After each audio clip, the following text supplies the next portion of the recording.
ia koe whaifukau. O tau situa mai pe pei whare lotu, pe mono whakahoko e whakanofo, pe mono whakakato, e siasi, ai whatongia e siasi.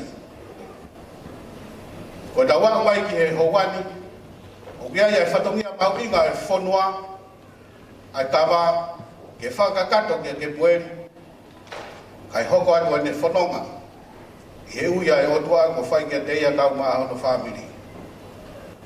For our non-Tongan speaking, we have been passed from the church. We hear the words of God, the wisdom and the blessing, and ordained Kepweli to be a minister of the Uniting Church in Australia. Now we are here with our culture.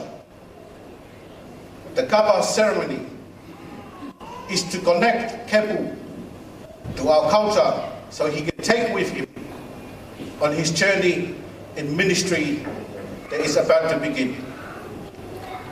So for those of you that are not Tongan speaking, there will be people around your table. I'll try to translate so we can all have the same understanding of what had happened in the kapa ceremony. There's a matapule that is leading this kapa ceremony. Koia, ne tataki, ko taito e la'a. There will be 4 main people that they play a part on the kapa ceremony. It's very important to our culture. 1 is the doa. 2 is the agai kapa, that he is the one who will call the kapa to go to.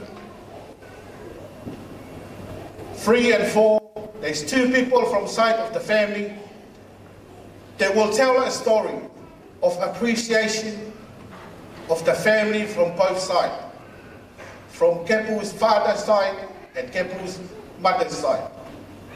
Their love and their wisdom, and they say their good luck to Kepu on his journey on ministry. You will hear them on how the routine of the kapa ceremony will go on. But our Matapule Tai Toi La'a, he's the one that will lead us tonight on the kapa ceremony. If I nabali e koe ni, o eiki pe mo kainga, ko whaawe i ki mo tolu. Ko mea hake ki o lunga, ke tau tari. Ai whaifukau, ke pueri, a kei koso. Sione roko marani, whaka. Ki e whia whini, ke kamata ai tau polkalama. People, ladies and gentlemen, would I ask, would you please stand? We welcome Kepu, Unga and his family, Sione and Sela, to begin our program this afternoon.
Uganda kita pas pasima ya ke kweli. Pakitao ke kweli ke koso. Sione roko marani baka.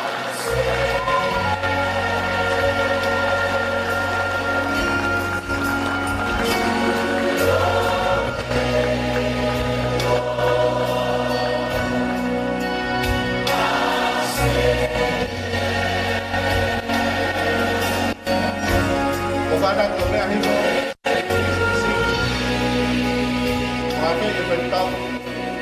Kita tahu kalama kamada na uko kalama yefefino.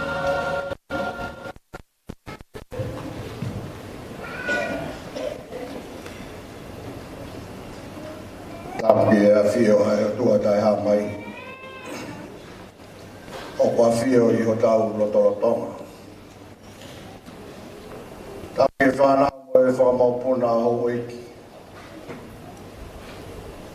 Tāpia tai toi la a. Tui huo whare hama tāpure. Tāpia tātai kau mālo lo. Holomo ai lotu.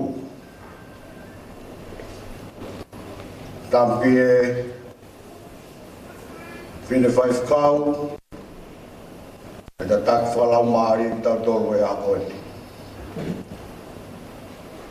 Ia pēke kau whaif kau katoa. Tampi whaif kau, ke pueri, a ke koso, sione roko malani, waka. Kai oma unga ya begi asione si ya musela si o tungai e tau heni ke whakaha e tau whakamooni koe o tuai ni puone whai I o tau lotolotonga. Tapu ke sola moe vulanga o tau kau whakataha I Hawani. Kai toko mua ke tai I loani, ke whawhawhonga, ai re, o sione ha whoka waka, kai wā sela waka. Ia behe kia potui hoa, o whae a unga. Pea moe o whamiri, me he takere e honga ia. Ke tari fia ki mo tolu, I e hoa whakakoroa koe. Ko whawhai ka maari e kua whai ki ho mo taimi, kai puke ai e vai taimi koe ni. Ke tau kono mai ai ki ha orita o e whelaulau koe hiki o e lotu e whawhetai. Kai wipe koe ofari riu mo ui ai o tua kua whai o lawenga maari e ai whamiri pasivani. O kou whawhawhonga tua I ai whakamaro mo e honga ia. Ake pe ai tari fia ki mo tolu I e aho koeni. Me I whaka anaua pe ai tangata whatu sāme, koe pure o I hiwa, hono whasi koe tia o E pongpongi, o fulu māua e ve o wahe, ia koe vesi toru o fulu mātaha. Tēnā o hau pe o whakaha, e ne māo ni o ni, ki he kakai, toki whānaui, kua ne whai.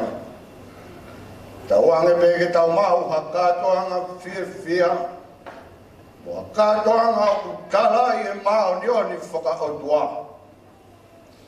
O ta tau mo e ui kua whai he otua, mai tamai o e koeni.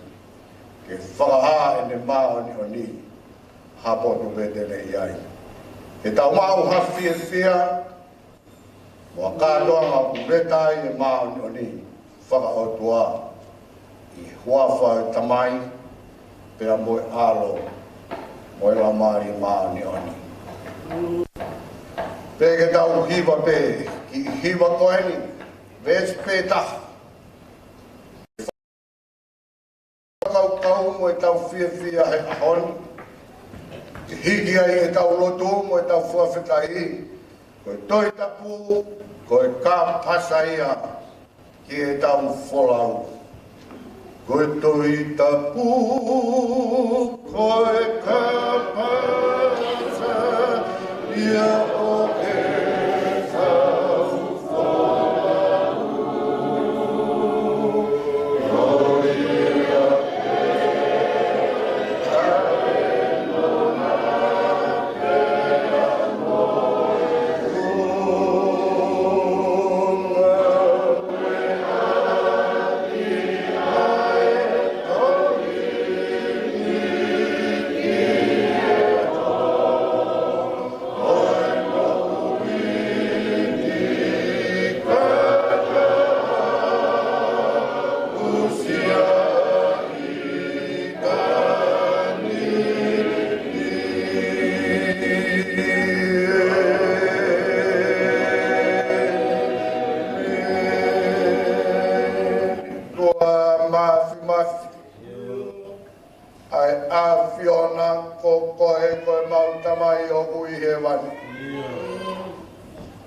Olo pe mua ho a fio. Kai togo ha whainga maari e ke hua tua e toki la lo. Ke hiki pe langi ai a fiona he ko koe a ho mau whakamo i anga. O mau pata he la kua tuhu. Pea mau haka he langi kua tau. Hui pe koe whaiwao lai a fiona. Tō ngai se mau fie fia he ahon. Fie fia ka koha fie fia. Ai family, ai siasi. Ai kau whai whikau, ai hawa e ki mo e whanua. Ke hiki atu ha whakawhetai ki ho a fio. Nā mau amana ki pe. Nai hange ka puri. Ka ea mai ki he kuanga ko whakaisi e mau he whotuan. Ke iai ha tōtangai. Ke whakahai e maonio nio e a fio. Paulotu e o tua whakamalo ki ho a fio. Ka iai ha tamai. Na ane whana ki he waifi. Pea whana e waifi ki he whanau. O tala e ma oni o e a fion. Ahoni, o mau fie ai. Ke hiki atu e mau whakawhetai ki ho a fio. O whai he a fiona e whakaola. O e ngāu e kua whai. Mauro te atua kau hia ku mau i he. Ke whakamaoni ki he mawhio e a fiona. Ia ko au kangai e whamini, ai mahani, ai sikau, whai whekau, ke whakaha, o ku kei marunga me ai a whio. Taito e la e mo e whanua, he nai whai hono ahi, e tau whaahau, peo moni ko ai lotu whakautua. Nai toa pita viki tahi, whawheta. Nai whakaola me langi, e a fua e kawa lo tuo whakamohoni, o tua mo tonga, ko ia ia o tofia. Tofia ia o mau kei pore ai he whanua morini. O whalanga me ai e mau whananga hiki whanua mai, ia ko whakaola he a Fiona e mama ko ia, o mau tae maria he whanua mori koi. Paulo te o tua hanga i whonga ki ho a whio, ka poa ki mai te whakamonu ia. Ai ngāo e anga o aho, tōku ke hā i pe maoni o ni a whiona. Longa hane lei te mau piki tai ki ai. Ka i longa hatau ere ai whiri mo se tane, ka whikitua ia me e whio i angani. Ka i tōku ke hā sini, ai mawhi mo e lahi o a whiona. Paulo te tua whua kia te mau mo ui, mea ngāo ea kia ki mau tolu i he koe ni mo i ka hau. Ore katoa e mālohi i a sisu klaisi, ka ko mau whakamo ui. Amen.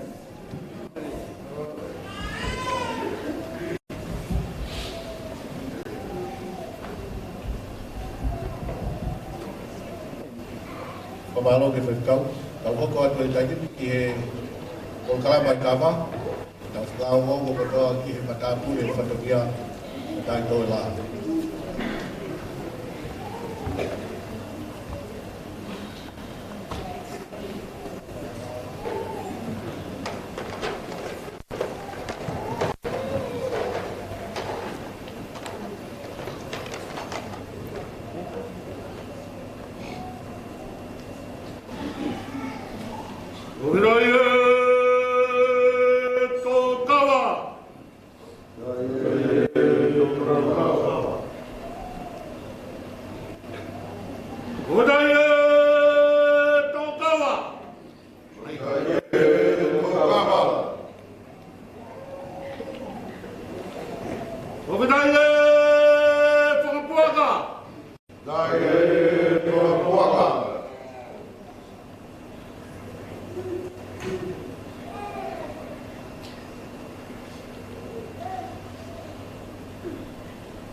ni taku mai.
Muy ai.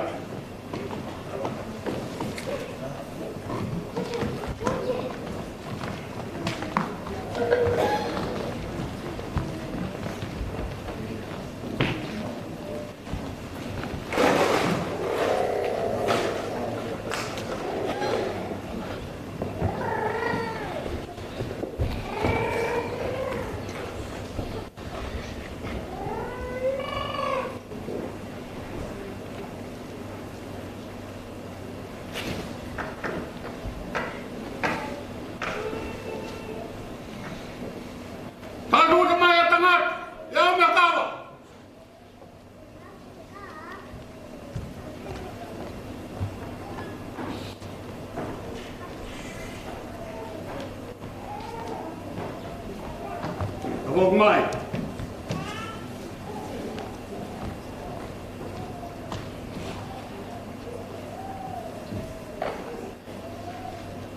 Kau he kawa. Ni to wa ki na. Hol on to tungi ya.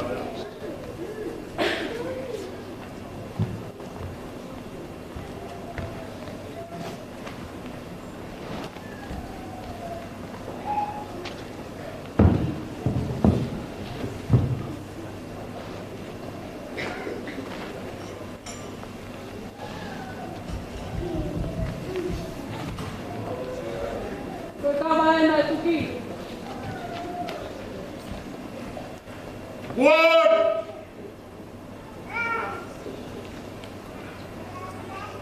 Tukumani na pagkapang!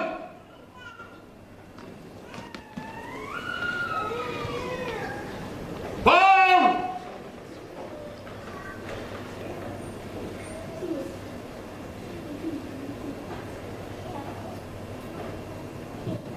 Yan po kapagtang!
Tap!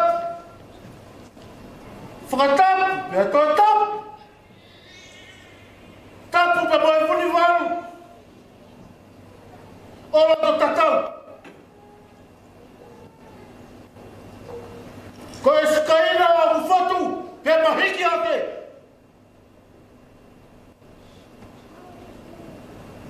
Wākaura huki ai! O kutuma haa no mafi mafi! Bohono poto!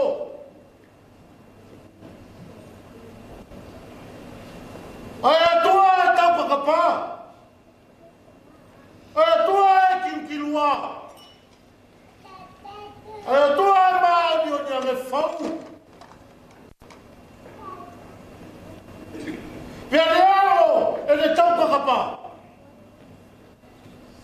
O kene ieri mo tau tō. Ko i Manuela aia. Pia kune a fio hen. Mo tau tō. Tapu pe koe whawhawhanga. Oe ora maha o ea ho. Koe whamaringi pe me whangera. Ke iai hata. E hangea ko kia pueri. Ke te ai e langi. Pea po e ngeia o hamo e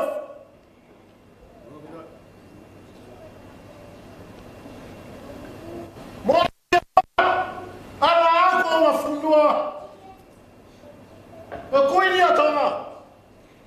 Maringi e whango e whakaua. Alaha e whunga e whanua. Teki se a sora o no mauta. He kua ngangatu i hamounga. Tapu ka rea te whango e ho. Kei tawhitu e no kafu.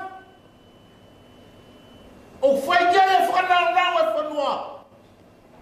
Puke fula e whatongia. Te gaha au e kawha. Tau ngau e katoa ki ai. Tau whango ki ai. Ko te oia e whatauna maa. Whatapi e whaifukau. Whawhonga atua. Io tau hau. O kei tūturu na whai whatongia. Talaki e mama si honga. Taki a ke whatongia. Oia hakoeni. Tapu atu ki ala fina. Peki e ala fina. Tapu ki e haa. No whakai ngā pa pai whamiri. Tau haka he rangi ko tau.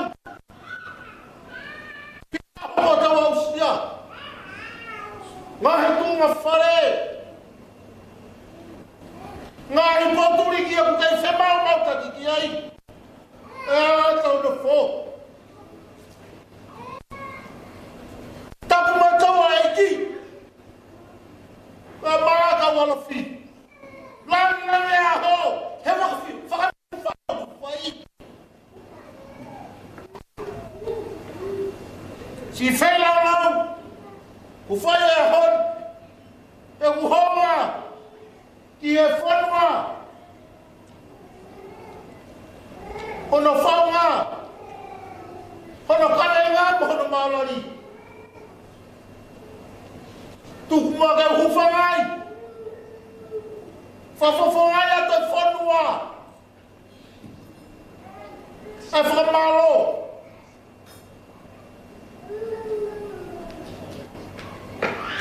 Ai tōra a.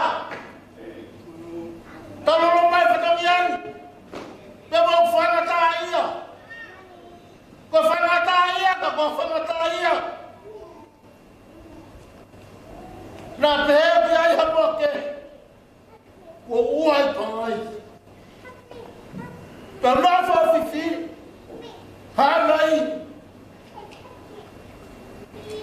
Ha whahinga wāai te tau whātau tau ai. Pe whawhetai e koe aho. Koe aho atua. Ko huwhangai. Koe e pehaku. Lere ke kapeti mai a tu me ai to tatau la. Mahalo tau ki me feu ma pe ai.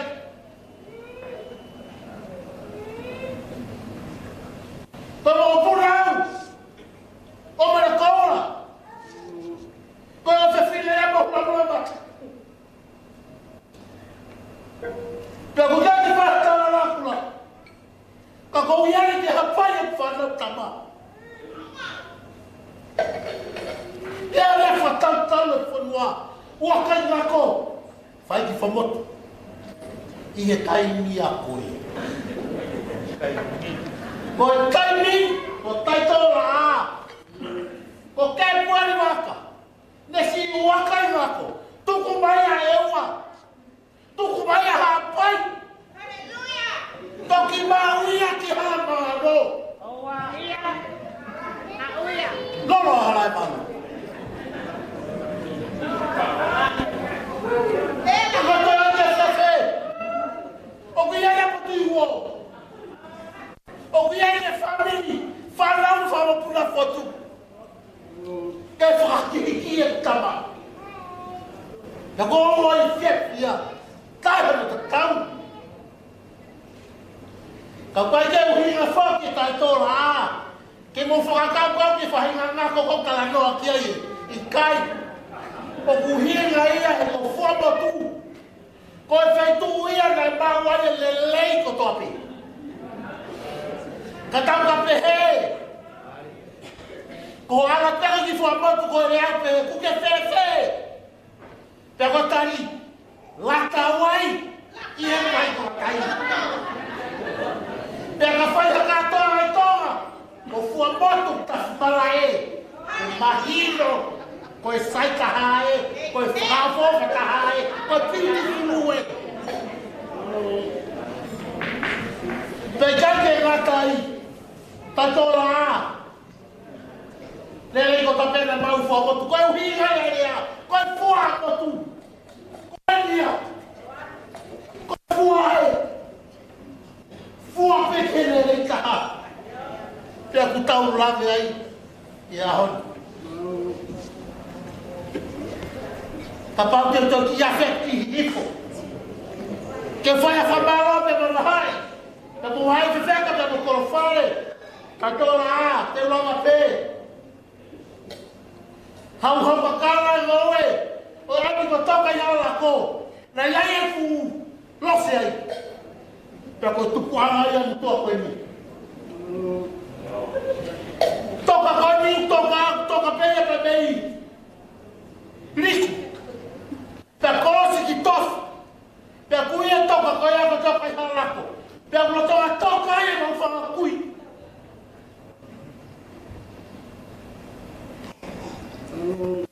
Pea koe a hon.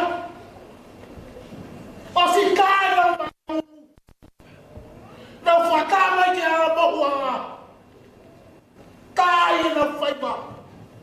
Ko nau whia. Ko ngā koe ahu. Mahina si poti. Kai ke toi e kea. Mahina mea whanua. Kai ke toi e ke. Ko lotu. Te ki whakape. Ko ahu. Kua tae whainga mau whakakui. Te ka pau o tatua te kia. O kau e whia o a koe ni. Kua noi. Ki matonu, me he lora pāgo. Te moe ati. O whai e lau kau. A toka ki hanako. Ukai ki nau kei toka i hanako. Kua nau toka takarani. I te aho. Kulonga. Te ka pau te upehe ki whai ata whamalo. Ai whanua na e whatu e si honga. Se wani tere a tua. Ta ko taimi o paure ai. Ko taimi ka hifo ai e lau maari e maari ni. Hage a uha. Utari e whanua pe mai whiawhia. O mōni anau. A tau sa ne ka waia mea pu manama. Ia tū ke whawhetai. O whamalo ki o tua. Tu ka wai to e sa me. Whaosia ke whamalo e whanua. Whawhetai. Kia sia wega hi pule anga. Fai ana whamalo e vai whai ka. E koe ofa si wa. O fuka kaua. Taka tōri a si wa. E wate. Ke puari a kei koso. Sole. Roko marani waka. Makori. Mau whahi atu kia koe. Forma. E mau whakawhetai ki o tua. Ngā ora ma mea kowhai. E ora ma ranga.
Te me tai tu whakapuri ai, a ngā tarangoa kokoa. Pea, pai ki tau lau tō, kono tarangoa, anu whai ngā taa. Ana nau kātaki, e tau taki mua, o ia ro tau mui ai. Oko mai ai ke ingoa o sione, pea whakatoto o maa. Tā, koe tangata ai ni neu lakitari o whakaristia nei. A sione. Pea, whatanga ia e watu o whakahei mai ki tonga. Nai kai, ke tupu ai e ni te mui ke karaisi tai tō. Nā ne hapa koe taklere, pe nā ne takimua, kai kai, e ono kamui a kia e meri e. Hoko mai ai, e ono poa, o Sao Paupura. Hoko mai ai, ono poa, o Kepueri. Halot, hoko mai ai, ono poa, o Saaresi. E nā nau takimua, kai kai, e kamui a kia e meri no, e meri e. Kia hoko mai ai, ke ingoa o sione tai tō, o usio ai, ki e kause whai, ati nau tōru, te ame lota whoa, te ame moki nau tōru, te ame whaamiri whaupura, ngā nau takirerei, e ngā i whai hala whai ngata, na kai ke nau who, ngā ue alo tū, hange e koe ko hoka ki a pueri au ni. Kai ke hea tai, wala kona ka mui mui, o kaya e meri e koe ia. Ke pueri, ko ngai aha koe la ke mui mui. Aoni ko ke hako koe taki. Kia kuhiri ati ka te koe e ioke. Koe mamafa kotoa o e wholonga o e te kau i a te koe ia. O kuhiri ati ka te koe. Kia moe pulpul whakataula e ki. Na e whaki e ilaisia ka ilaisia. Ke mahino, ko monu i a ngā koe. Ka ko whakawhonga. Ai ka inga e tupere a ke pe me motu. E maka ko Pauline, au maano e hea, malaloi mo tā inga. E mau tala manu atu kia te koe. Ka koe mau whekau e, ke whanonga moia. Koe takilere i ko kalaisi. Koe ia vene ne ka te kina, ano kau i mai a ia. Mo ngā komia ia, o tutuke e kolosi. Koe ia e ka aha taimi. O kua kau kuia kia te koe, te nau kai e meri. Kai tō, kua o kai kia.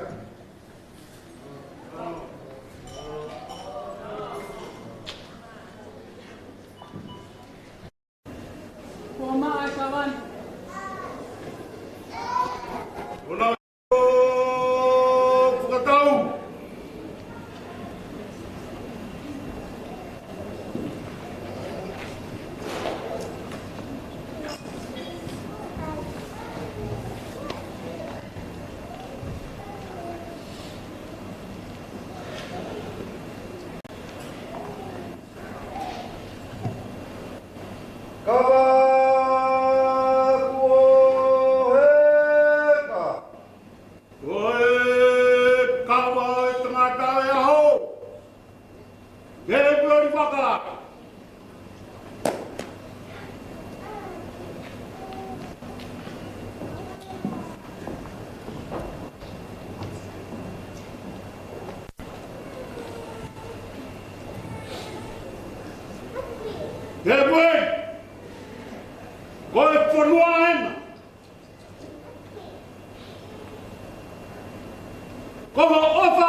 Koe whakamani kua ke whai. I he lāga na whao. Koe te tangata ai o tua. Toen. Oi.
Tại tôi là tôi ngã đang ngay mọc cả bà. Của bà rồi.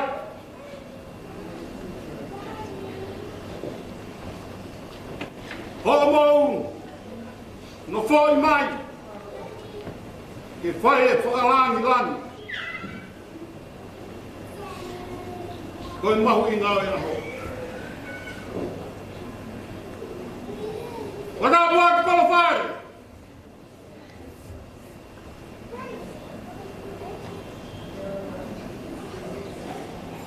tak mau ấy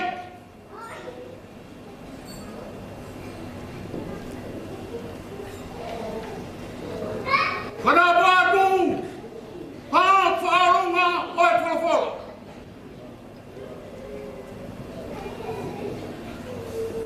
Kainga,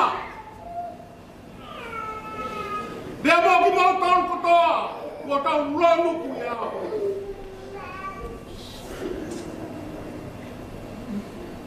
Kono dia upehe, ogui kai ko auken. Koi ahoe diusiho. Iyo, hoya no ku posio mai. Mei hemmaka kiu. Pea tuhuai ke hawanga e la a. Onne tala no whakaukopa.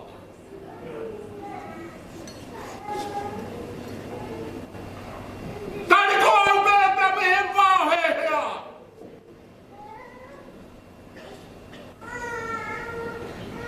Ai mahui ngā e aho koe ni, ke tau sio matai.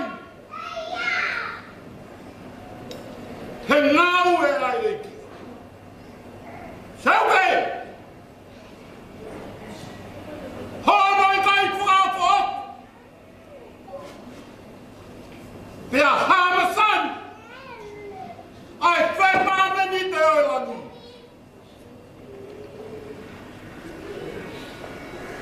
Hōnoi kai, ke mahuing.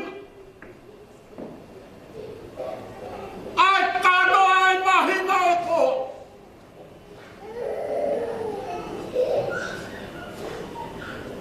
Hōnoi kai koe mea whakau. Ai ne whatu mai o hangeha komakau. Mei he lalo paulo. O, te tōia. Pea pukai. Whamaro atu. Hōmau no whai mai e aloki.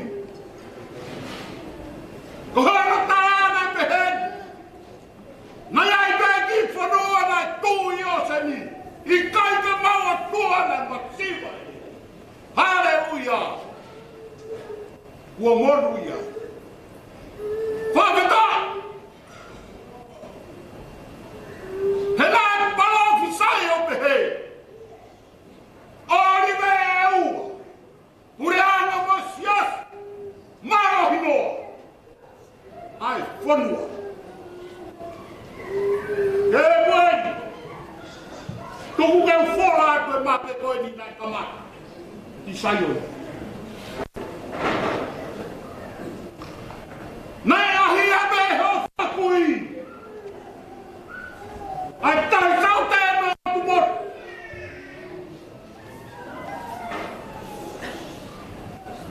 Pena hame tai kai. Is. Tāki mea talan kani ha kau isnai. Te mama wong. Foki aku ki nau tau. Hapa mai. Ayang tahiti. Kamata te malama. Ai tau fiama. Misa lori. Tawaru oua. Misa tomat. Tawaru au. Whanga kata. Nai tari waku ai o kua. Pea tari ai hei ua ki kua. O hane koe rea nā tau whanongo kia. Pea whanga kawe ngā ki ai wholou. O tua e motonga. Koia e tofi a.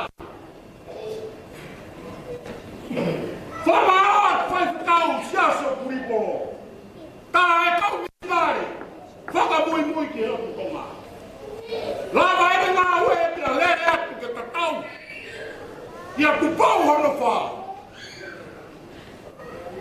Lava hono whatongia. Situ ane wha. Whala mai e tupau hono wha. Tama kuri pao. Ko haru e kai pepe hoku kakai. Mana tui mai si hoku kakai. Pea ka matai. Tau tua e whanuani. E o tau kakai. Ahang! O tau se mat! He mai tau tangata anau ai!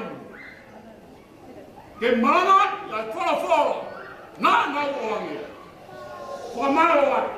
O whai. O kulai a muiwi ke marang. Kai tuku ke ngata he. He kuawe ki tau tau e lai sia tuk. Ki he lani lau. Kā moi. Ai whala ai situ. Pit. Tuki mui nā karanga i mea whakakatani. O kuke sio kia. Whakata. O maro ai. Lawa tau whatongia. Koe aho koe ni. O whai! Sio ne aro whakahu. Hiro mo furu mā whai. Oi tau! Kei whia kau pe mo koe mo au. Kolo whai. Hono kai whia hata ho. Mo ta tau i he lau. Ia tau. A wha bao a reani. Te mau tatau a tua ki moi konua. O te te. Nai ai te ho. E nai ai te ho whau. Te nai te heni kono whana. Te ke whaapa. Te ke roto tō. Te ke mama hine. Te ke hop. Mo tō ta. Te ngāu e mai. Ko tau Hawaii! Te koe Hawaii e te whau ai. Te kua ke whoi. Lewe rewa e maranga. Tau ta tau ai. O gata ke o pasmasik mai dai toi maa. Tama e tau whakunia tama e te kuni. Marwa. Ike tau uwa. Pai e pia kuri ki he. Awawa diai, ia paru mai ki lai. Mau. Te jai tuk mai ki whasi pe taha, ka teu mai e tau hoko, koe keke. Koe hoko ai ni ma, koe sebia e mea tau mea toko ni e mea whinu. Te tahaua, te kamari e koni ke tau whae. Ke kipini te tahaua koni, whakakato ai o mo whatongia ke keke. Ia o whatongia, e sebia e tau tina, e kutari mai e tau ngāru. Malo o pito, DJ.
ni. O kai nga maari ia. Ke ngahi whae a ke pueri maka. Ka ki mui te hawa ato mau whatongia. O kore a ten ke o mātu a koe a ke pū. Sera a kauoa. Ia behe whoki kia sione a whokaraka. Koe whamiri koe taimieni e tukuat ma moutoru ke ai ho mouta i he keke ka toki hoko ato mau whatongia. Ka tako toto mai. Ka tako toto mai. Sione mo se alavaka koe whanau koe taimieni ke ai ho mouta i he keke. Ia pehe mo kau whai whekau o whie mau ke tā. Ki mua ia ka hoko ato whatongia o ngahi whae. Ka te kai hoko ato whatongia. Koe mea whia ia o whae koe ni. Koe lava ke whai e kātoanga koe ni. I he api koe ni. Koe api e o ma whakakaunga tā mati ai ko sera o maako i he whare koe ni. Koe tupunga ia a mau e whainga maari e. Ko hite tau i heni ai. O ako sera o kuma fuku matao au hito i he ako he whare koe ni. Te koe au whae e whia o e aha koe ni a o whae koe ni. Ke maurana mai, ke mauramata koe api a koe ni. Ko kumau ako, ako me wheilape, ako me wheilape. Ka koe hinga ia tau whainga maari ai he whare ni. Koe uhi, koe maako, makau mawa he kau hai. Distinction i whare koe ni. Koe a koe whia o whae koe ni. Ko hike whakamatalai atu. Ka wei hataha kau pensoi ni, o whehu ke api ako, ko neki mai pe koe ka mi, ia me kai koko sela. Ko ia kātaki te, tō mai ke pueri, ia pe ki hongo mātua, mo ki nā tōro whe mau ke aia i mista i he keke, kono ringa ka hoko atu. O kātaki whakapaipepape mai, whakapaipepape mai me kuwape taimi, ko te hoko e ni mā, ko te taowhia kolo kalama, ko tau hoko i ke te pire kai. Whakapaipepape mai mea kai whae, kai whatokia koe ni mō whia mau, 5 o'clock, the dinner will serve. Whatever program that we're going to be about to go, we're going to serve dinner at 5 o'clock. Kore atu, mo whakapaipepape mai, ke whakakate rau kolo kalama. TJ, kai pai ki whai whase taha, kai whenga mai e kai kau kai whae, whakakate kolo kalama koe ni.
Kakato ate whatongia, o mo whae tua mo masiva koen.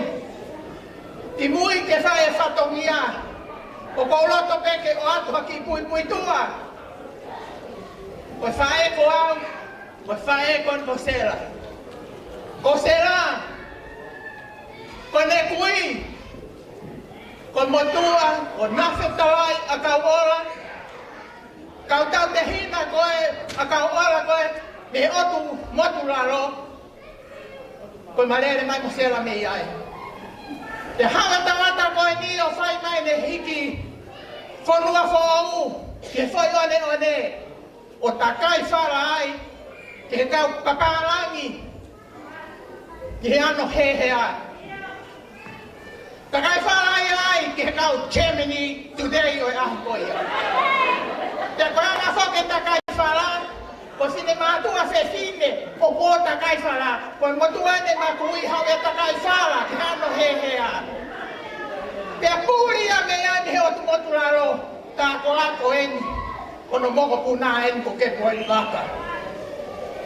Te mau whakamore pe o mo whamiri.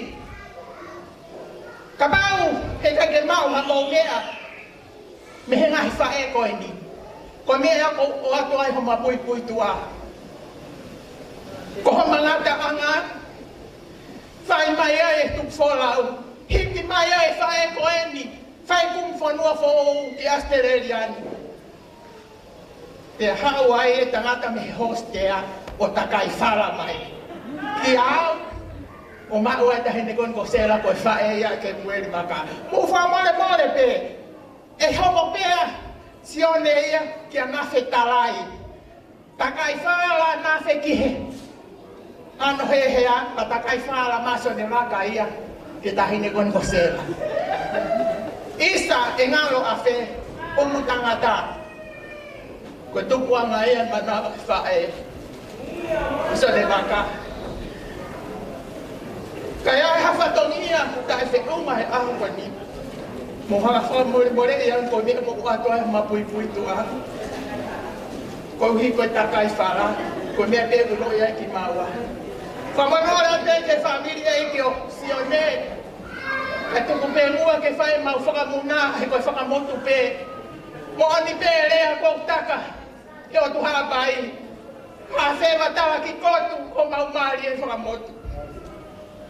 Lea ke mau pore ai, koe rotu. He kulawe ai e moko puna koe ni. E ako e ni. Koe mau tangata e hiki e, sa ne ala whakahua. O kei la mai e reipe. O whātu ki pueri waka ke te koe. Ka tuku mua ke whae e whatongia hoi whae. Ka taki mua ke i tofi ki anu ho ki ke pueri.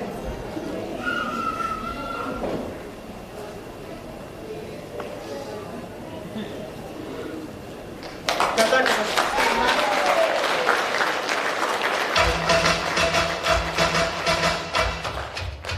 congratulations and celebrations when I tell everyone that you're in love with me. Congratulations and jubilations. I want the world to know I'm happy as can be. Who would believe that I'd be happy and contented? I used to think that happiness was Kada te mau hoko atu, na mau roto mato ke ae tākau, mau whakangongo pe ke MC, mea kong ne tala mai. MC, when you say do, I can do. Koe a koe whatongia e aho koe ni. Mo mea mai pe, koe ke ni au tu ke he tolu. Te pehere ka hono anga. Ke uloaki a kepu i he aho ni. O fie mango pe ia he koe katoanga whakalotu eni. O whaki pe ia, ke tahi ne whai whekau, na te whai whekau maranga he ahoni. Te au whaki a ki ia, kaurisa, whalawihu o ngokomi, awhi a ke whātu walu, aro atu mono mea paparani, aro atu makato kaloni he ko director he rare.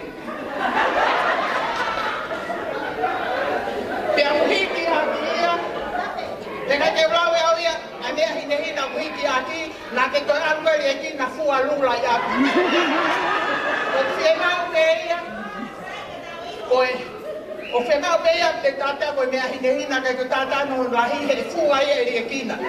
Mea mono sila ko e koe pana e taha ake o ako toa ki au mauloto e ngahi whae fua ke tene whai whekau. Tāma masi!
Tawoko atu, koe keke ko hono ua. O ui teia, i he mehitanga o ke pueri waka, ko leini waka lui. Pea koe keke ko ia, ko hono wara, mohono tautu anga, o whaakoto e he kisila koe ni. Ko ia ukore mai be ai, mehitanga meitonga, koe ai te hono whakufonga heni, koe nein seiki, ko leini waka te mohenga. Ka taki leini, ke tonga keke koe ni, tauhi moe sila koe ni, te ame ki fua motu, oku i kai ko vātu. Koe sila koe ni, koe ki paanga, e ni maafe. Ka taki leini, whakaforau ke au ki tonga, ki a leini. Waka lui.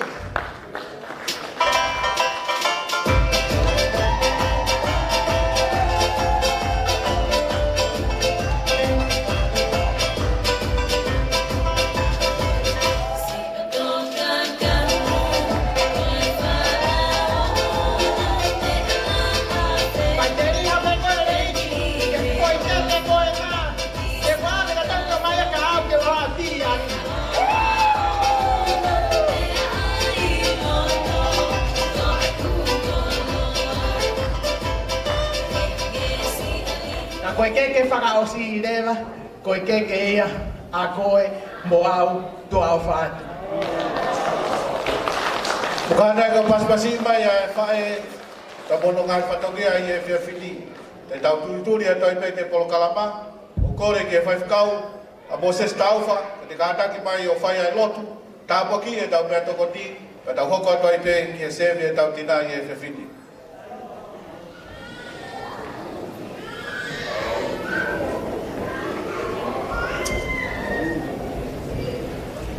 Let us pray. Kedaroto. Loving and gracious God, we have seen your glory around us and in our midst, and especially in Cape Wally, his life and his family.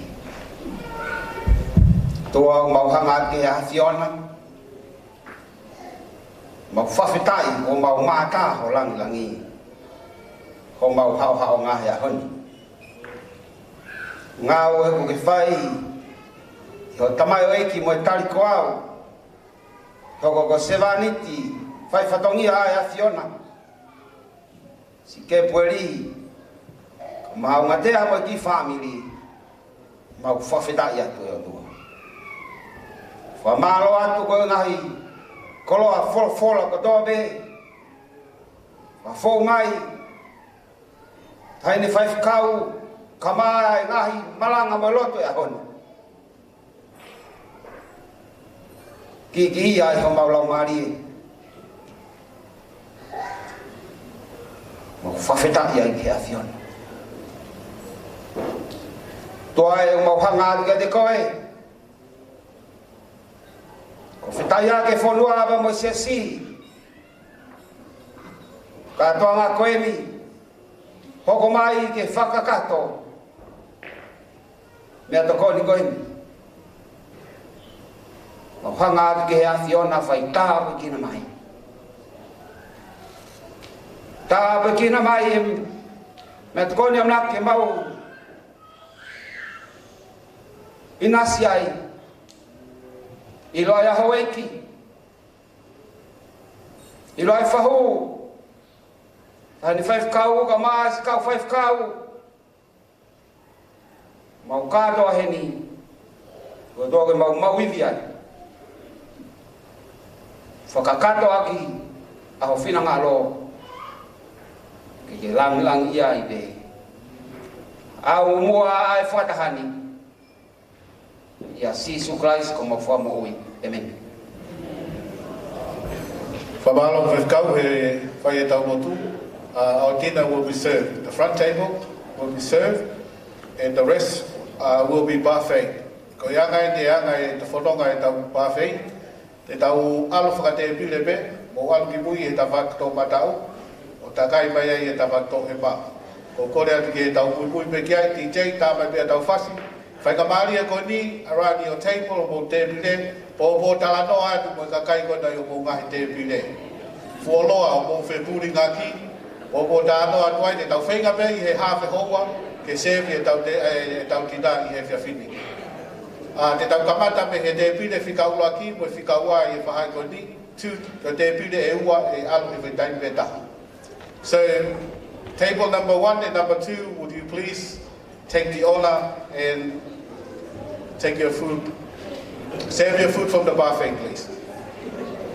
DJ tata mai pe tau whasi mo tau te pide mua. Whahoko e sevi pe a mea tau mea kai. You can go in the middle, straight to the back. Koe tau polo kalama, ki pirisi pe tau polo kalama, ia koe tau kuturu, e tai te a whare, ta koe e kau ngā ue, ko ia koe mea toko ni. Mahito pe umā loloa, tau kuturu pe te tau lava me whakakato, ai tau ngāi whatokia pe polo kalama o e whiawhini.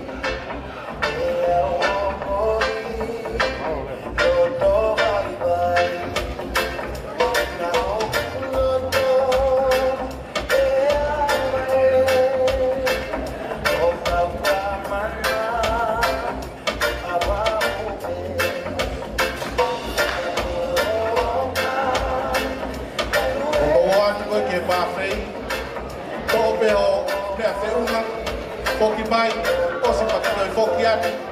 E tau whanonga peni e hongo furu mā taha anai. O te ke whiu, e tau mea kai, e mea kakori, laha whiunga pe, e tau nasi katoa. Kore ke te pule whika ono, te pule whika tima, na pui atu, e whawhei e mawhai o mea nukui. Number 5 and number 6 will follow.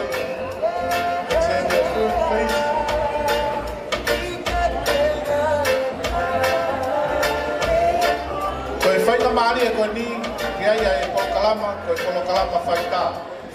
E whaika maari e polo kalama whaita e tai nimu no lotonga, e sevi ai tina. Koe mono pe tau polo kalama, nga ke tau lama kotoa pe, e tau ngahi whatokia. Kore atu ke tau ngahi mea whaita, te teu mai e mea whaita. Te teu mai tau ngahi mea whaita, ia ke au hoko atu ai te ke tau whaita i tai nimu, o toka sevi ai tina.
Ine hika tōku, o i ta whā, ka taki mui mui atu, tōku 3 and 4.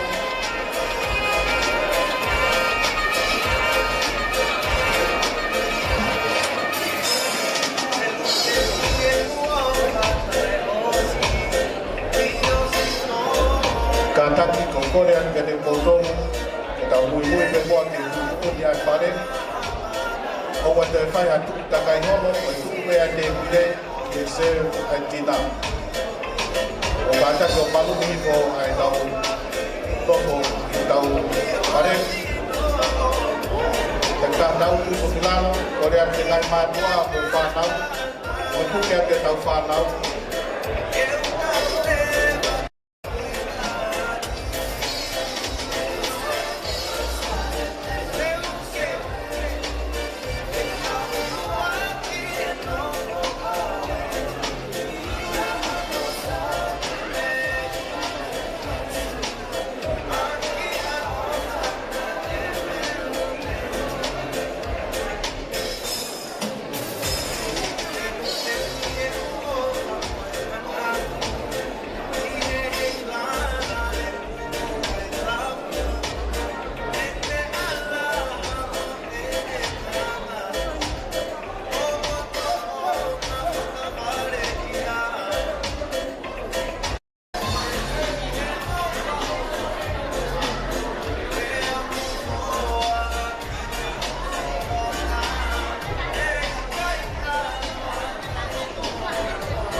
Kita mak boleh pun boleh. Kita boleh juga boleh kita kenal semua. Kalau mak ni boleh tentang ini, ya orang boleh tentang. Untuk orang lainnya, kita apa ya, kita boleh tambah.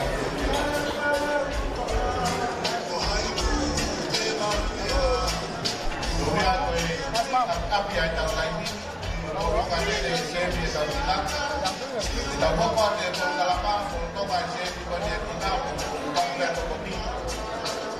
Kerana dalam dia ni mah, mahu punya kopi.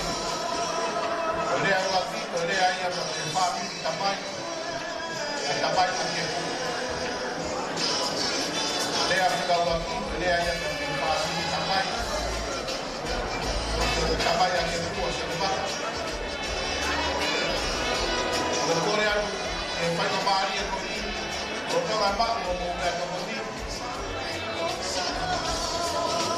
Boleh ni tahu orang lama, tahu kuat kita dia, akan kita ini.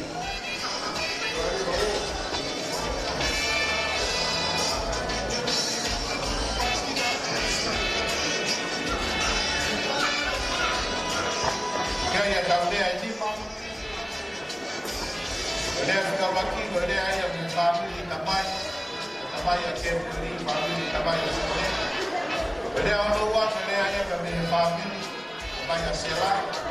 Boleh kita tahu, boleh ayam family umat dia, orang temporary.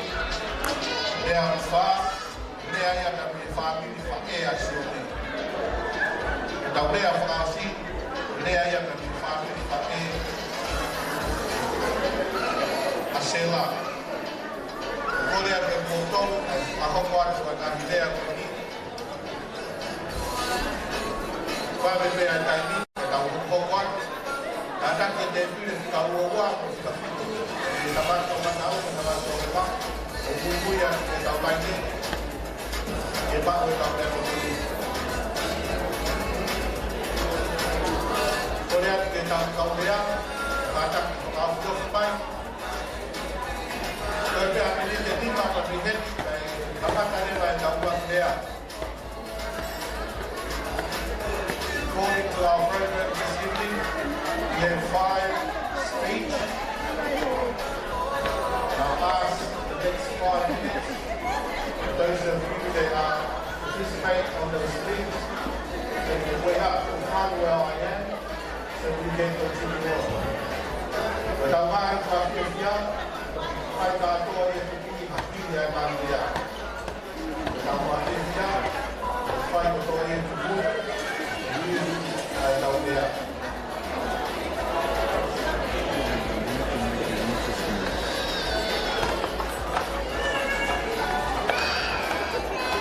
Kemudian kita lainnya, kita ukur wajar.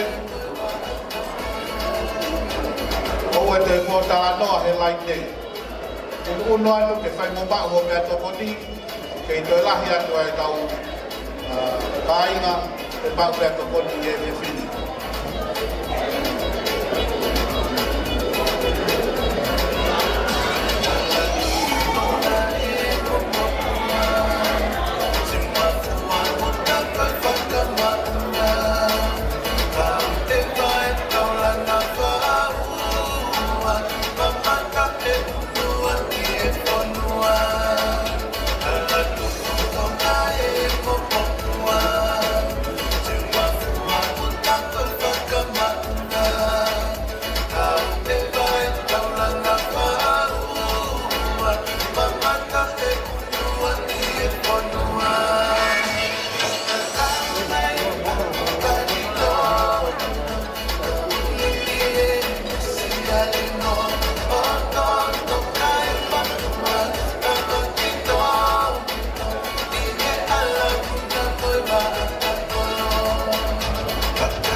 Thank you.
Pai ka mari ko ni te tau hoko atu le mai tau ko kalapa lo ka seme tau ka te kosi. Te tau hoko atu le mai le au e te fini. O le ko ya fai e pe tapaki, e tapai a se ne maka. O ka mo fonga ia, pai fikau, sale spaka. Le fai ai le ko ia. Ko le atu ki he le afika waki. Aru ki mo aki he Stacy pe he steady go iai. O wahoko mai mea ia taunea whika waki o e pia whini. O toa ko ia mo kātaki, whenga pene tūtūri ke tau taimi i e me whini. O ia i mea maika pe me mua, o whaika maari e me ki e kamata e taunea waki lea o e pia whini.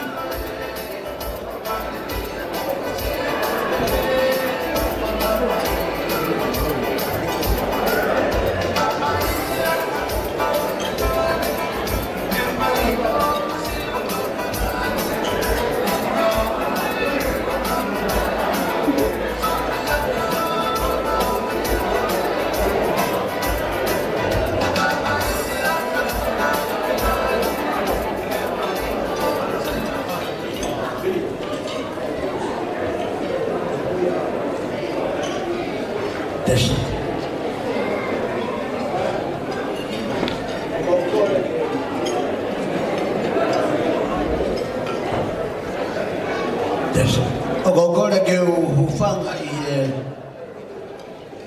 whakatapu na na e whakawa ake whio hi angani e whai te kau.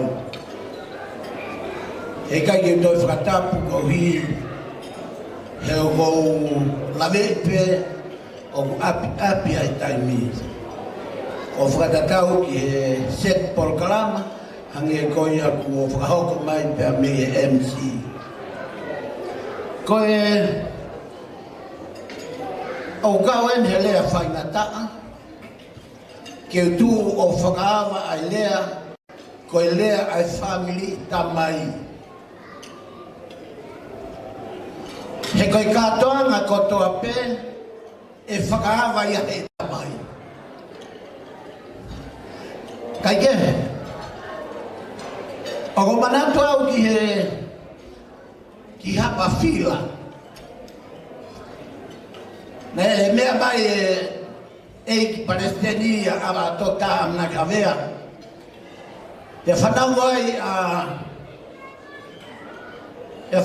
ai tangata whaiskau evangelio a Australia ni e mea angi ai.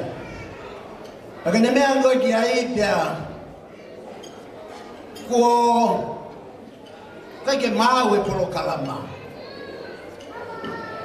Pia koe rea koe nei whakaosi e amanaki pia behe amanaki.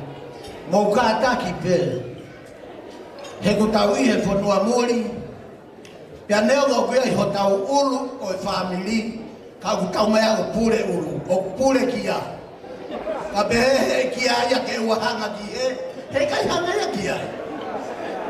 Pia o kou o mai e ai whakakau ki he tau ki i kātoanga. Ngai o whako tūtū mai polokalama ko iai koe lea me family tamai. Lere ilo kawa, whakahapolo. Toi lere whakamatala historia ia family. Toi lere mea poe keke, toi lere me whakamatala ia o historia family. Na koke he. Ko wheko hawawa. Ke urea ai i he kawenga. Kai ke he.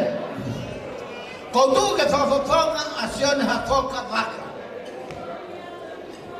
Pea koe tangata to tonu penia i katoa ngan. Ke ne hanga o whakamatala a historia o sione ha whoka waka. Te whoki ki e kamata anga, ko hike kini mai peke a o mai ka ke pueri. Aia, koe tupu anga ke pueri, koe tupu me he tui hanganga. Toto mon, te ftoi a kau mon, a ke pueri. Whanau i e ke pueri, whanau i he tui hanganga a soa tame havea. Te siu mo taka a soa tame havea, one tangai whara. Ki a tā paita, ko e tama ia a wheke ila, ki o a. O whe whine ia o wheke ila. O na whanau ia e whai toko nima. Whakatoka ngai ki whai laini ki a kepueri. Whanau ia e whai toko nima, lahi ko sela. Aine o kuiai ai hawhau kura. Aine o kuiai ai se kwanta piwai he ahone. Ko e wā ko mere havea. Ko mere havea ko ia na whika ua ia. Ta kai whala ki nuku ki a te vita whinau. Ko te vita whinau na alo ririu e toi tapu. Whakatonga ngai ia me alunga ke pueri. He maama bebe mahino be. Ko e halanga be ia ne ostofa. Kai ke ta wofo ta tolu ai. Ko te ita whina ua na alo ni riu e toi tapu. Ko e moko puna ua ia. Ki e tui hangana. Whanau i lewa. E mere havea atongi. Seru ai atongi. Ko tongi lahi taha bea toi whiwhine. Bea tau whika ua lewa a whiwhi hoi. Ko e laini ia mautolu. Ai whewhine pe alahi taha, he family. Ko hinga ya mo re ho hinga, mi o hinga fa family finau. Kabana e tangata na ko mautolo finau. Ka ko hinga mau fefine, alu mautolo ya heki tuba. Ka ko fu loto fare ke. Fanau lewa e tongi. Ka kai fala lewa tongi. Ka hanga lewa e tongi o fanau ya manuna. Fefine ko Luisa manuna ai be fua botu. Maria Mosales Panu. Koia makupu ai matolo lai ni koia. Aya ko lahi taha koe amanda kotina. Ai le kuia ya peke lai sen mahalo mo me ai pe ai fana koia. Pe ko fika ni mai ko inoki. Ai ni eikia azione afoka. Kau taki mai bea ke au ke pue. Tuange laini koe he koe toko ni mana i beheni. Sela hafa ukulaia. Merelo mere havea mau tolu ia haa koe ni koe. Pea ko pea soana me fika tolu ia. Fika fakso de havea anu bea manaki mea. Pea koe fika ni maa lema ko tokanga. Ko ia e haa whakau tāpea mei ewa. Koe de kakato ia foi toko ni maa. Sai. Hawe ha bea mo lotu. Hawe ha mode mo lotu. Na womi kotoa ngaba madapa family o mere ha bea. Ko hoto hinga o kuiai e lotu o kuiai mo riri to inapu. Pe ko me ai ko toke kai riri to inapu. Kaure hat. Ke pueli malo o pito alo ako. Ka ku ke ilo ko eta matai kolo. O ta loto fare. He nai alo e ta kui o rito i tapu. Te a kau me mo vai ke alo he mama. Tu mo kau ke ngau e whamopi. Wi he kai ka. Ko e tohi tapu. Ko e tohi evangelioi. Kainga. Sione. Ko e uak se tuata i family ko e tamai a sione maka. Family whakore more pe. Ona ke ita pe te ke tolongi au kina mo mea. Ko e mawhanga tamai nai. Foi toko valu. Foi toko taha pena e aloa o se tuata e whamotu. Se tuata fuoloa. Ai a kai harai ne o staki mai peia. Toki fai se kaua ke pueria ne o se tuata pea a ino ke ia. Pe kai ngata ai, kai kau whanua. Pe kai ngata ai, kai hoko foki a sione. Ko manatu, kau foki me ka sione ha foka ke whakao sea ke dilea. Ko hamba sione, ko hapu ia rotonga tupou high school.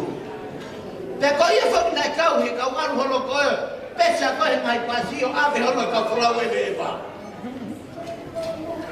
Ave holo he nai matanga. Te nai ai e parangi aina de palomesca sione, te uomi koe hiasleri. Ko mea kaina, nai whaita tau le parangi o ne o mai atuama. Habe vasioneo alu ki pef ke palangi mata mai na tolu ta mai asio chares o buge fe ko beat o ko ya srelia be mai asione te ke lava o piki apa me malae te ke lava piki apa me malae pe o beat ai ke pau e tai buaka ai ko kai ha ko ma kai ha kuma to ki lot mu ha ma fai fe kau kana ba ki kai ha ta ma. Te awarat lewa ki malayo. Tantari masione. Hauleva mosione. Mama manof mosione. Manof mosione. E kaunga garistiane. Moila mea whakalolo ma. Kala mai toko ua koni. E toko koni ka te au. Ko fe ai kolomua. O Australia. Ko beat. Oe, siti e ue tamai. Te tau ni lava lere ki ai. Kai ke mi lava pe hai winga sione. Tau be azione io, te daru. Te margo ia, tu pe azione. Pe a kikofu. Pe a silipa. Pe matau e pegare lo no siti. Pe mai azione ki tu hen. Tu azione to no silipa. Kai tu hono laiva e hala pure angabe be mai. Sha. Kai kai te wanga moloki ko se de. Kai ngai tapu aki. Kai to da ko ni na lot pe me to. Ko historia sione o kai kan to kilot wene. Ko sione a mahalo ko ho ko ke family fa me ko ho ko ke ngai family o e hoa mo me kana pila wa sione me tanga ka pe da lot bon pe me to. O ha wai pe. Fra se gurea e gilea. Ko gilea be ka ofa. Ko ofa foki na mau kamata do fotu e sia stiwai. O anga be ka ne ki foi fa ka hua a ofa. Ai be ko e ofa ko e. Ai hua ko ai kau ha pai. Ha fe va tala ki kotu mari e fa motu. Ofa te uhanga he ahon o whaka osi hoki mau. Haafewa, kalakikoto, maari, whangamotu, heki pua motu. Koe forfola, o ahon. O atoa ke mapua ki o wha. Sione, kau maa sera. Kau maa foha whate kau. Kau maa whamii. Whangamopuna manna. Mehe kamata anga ki ngata anga te mapua ki ofa ki ho foha ko le so da popongi ko spere ma ke a ko va lu ko ves ko mo ful ma fa ka ya ka ham fi muy mai ni ma do ka ngi hamate Nga fuha no Colossi. Kai mau e pare kalauri. Ko e fai fikau ai otua. Ko e mate aki. Ko e hinga mate aki. Ko e mate aki. O na ki pare ki Colossi pa ke bete ke mo ui. Ya ngata ko pare ki Colossi ke bua. Mate aki. Te ko me ai go kui. Ko hiri kalauri. Hiri ai Colossi te maua kalami tua e kofa.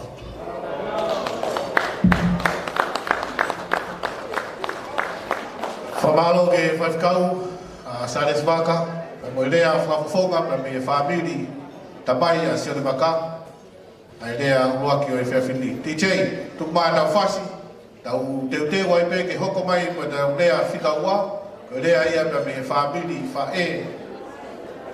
Family fae a sela, family tabai fae a sela ko whaiwhikau, si o dea alo whakahua, ne whakahoko a rea ko ia, hiri ai whasiko ni. DJ?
Nai kole mai a sela ke te au ke u whai mo a halea o kau ki he ne tamai. Ko ne tamai ko marolo he ngahi taku o e kōhiri ko marolo. Ko ne tamai ko si ia ia te au. Ko tangata ko miliami, pena e hao miliami mei tonga mo sela i he hili a whaalahi ko ai sake. Ta he walua. Na whaiwhekau i diwai i e tahiwa walu taha, pe au hiki lewa ke he kolo ko matsi i roto whanua. Kai toki hau a sela pe a mugiliami na matangata ta hoku toko ua. Ko o mai, ko whainga, ko hui ko whainga ta ane hoko i tonga. Ko ia ne hau a sela, pe a whoki a miliami, kai nofo a sela. Nā ku whiawhia i e whakaukau a sela ki e nofo. A koe lea ku whai e sālesi koe mo oni mo oni. Sela neke monu ia. Tokanga i kina koe e sione. Lape pēr sālesi, nai kai ke toki hao o sione o lotu ki Australia. Nā e lotu pēr sione mei tonga. Pea koe whainga maria lahia, aene, ko tau sio ki hono o la i he aha koe ni. Ka mole mole a la hau e ki muhama tā pūre. Koe manatu ku whai, koe manatu ki whai toka. Pea neongo ku kai ke ilo i whai toka, ai mea o ku tau whai. Ka koe uhi koe ofa, o ku hanga he ofa i he loto o se la, o whakafoki mai se ene tamai. Pea hangeni koe lau ko munu ia, ko vili ami koe si i a te au. Pea au whiawhia, i hao a sela, o mahi mosione, mahi no lewa ke te au, ai alunga ma tūkonga o e whamiri. Pea o kai te wofu, o kai te wofu, he ko ilo whanakonga laki, o hangei ko te vita whina, ko te vita whina ne alma tok tamari toni, ki Piritania oli liu ai toi tapu. Ko e mo oni me mo oni. Pea kou whamaro atu, Karisa, he malanga whaka eiki o e aha kore. Koe koloa, ua ke hanga whakakaloa ake a ke puere whaka, o ngā tea mangi whanau. Pea ku mau lawe i whamini. Ko ia whakamore more ala. Ko sela ko whina matua masiva. Ko sela ko whina matua... Ko whina matua paea. Pea ko whina matua oku i kai ka hau eiki. Ka tālunga e ne lawe mai o hau ki Australia ni. Pea no whai a sela mali musione, whai e ke puere whaka. Aini, o ku tau tuku koloria i ke he otua i he hone. Ko ia, o ngata angai ai ki whakahako whai, toa whai ki atu. Ka tanga pas whai ki rea ki taua, ka tau maroro, sio nia o whahua. Ki tei tupai me mua tau whasi e taha, ko tau te pire, ko e mea toko ni whai ka maari e me, ko koe me whepa ki he tu o ua, ma tu o to ruha me taini. Waka pai e ka wak mea toko ni ki mui, te pire wha mui, ko mo tolu whepa tu o ua, ko mo tu o tolu, ko whai ka maari e me a teu, o e te pire i e whiawhini. For those of you that need more food, food is still available at the back. You're welcome to come for a second and a third. Ko le DJ, tu mana whase taha. Ko ko tu teu mai tau rea whika tolu. Malo abitu.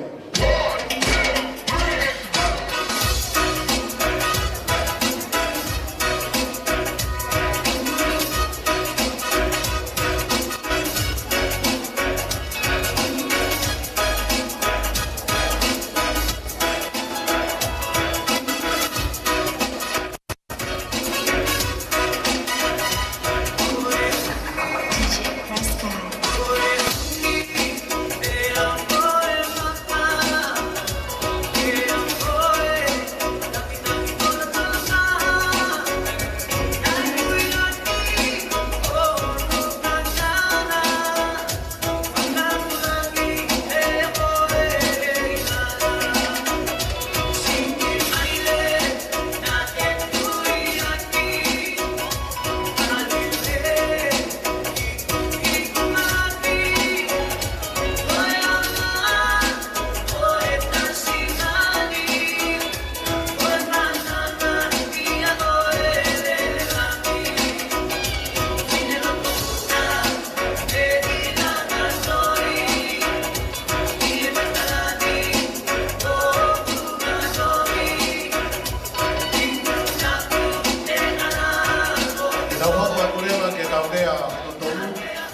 ia me family o hoa o ke pueri family o Umatea te tau hoko ke i taidini.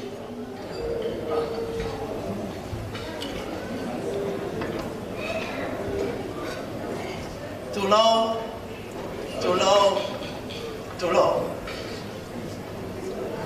pe mai afio e lau mari e ngā ori ori o tau roto mani. Tulo mo e mea tau la e ki. Na tu mua ke uku whangatu e ngai tala whangatapu po oswai e MC ka mai kau mo aklea.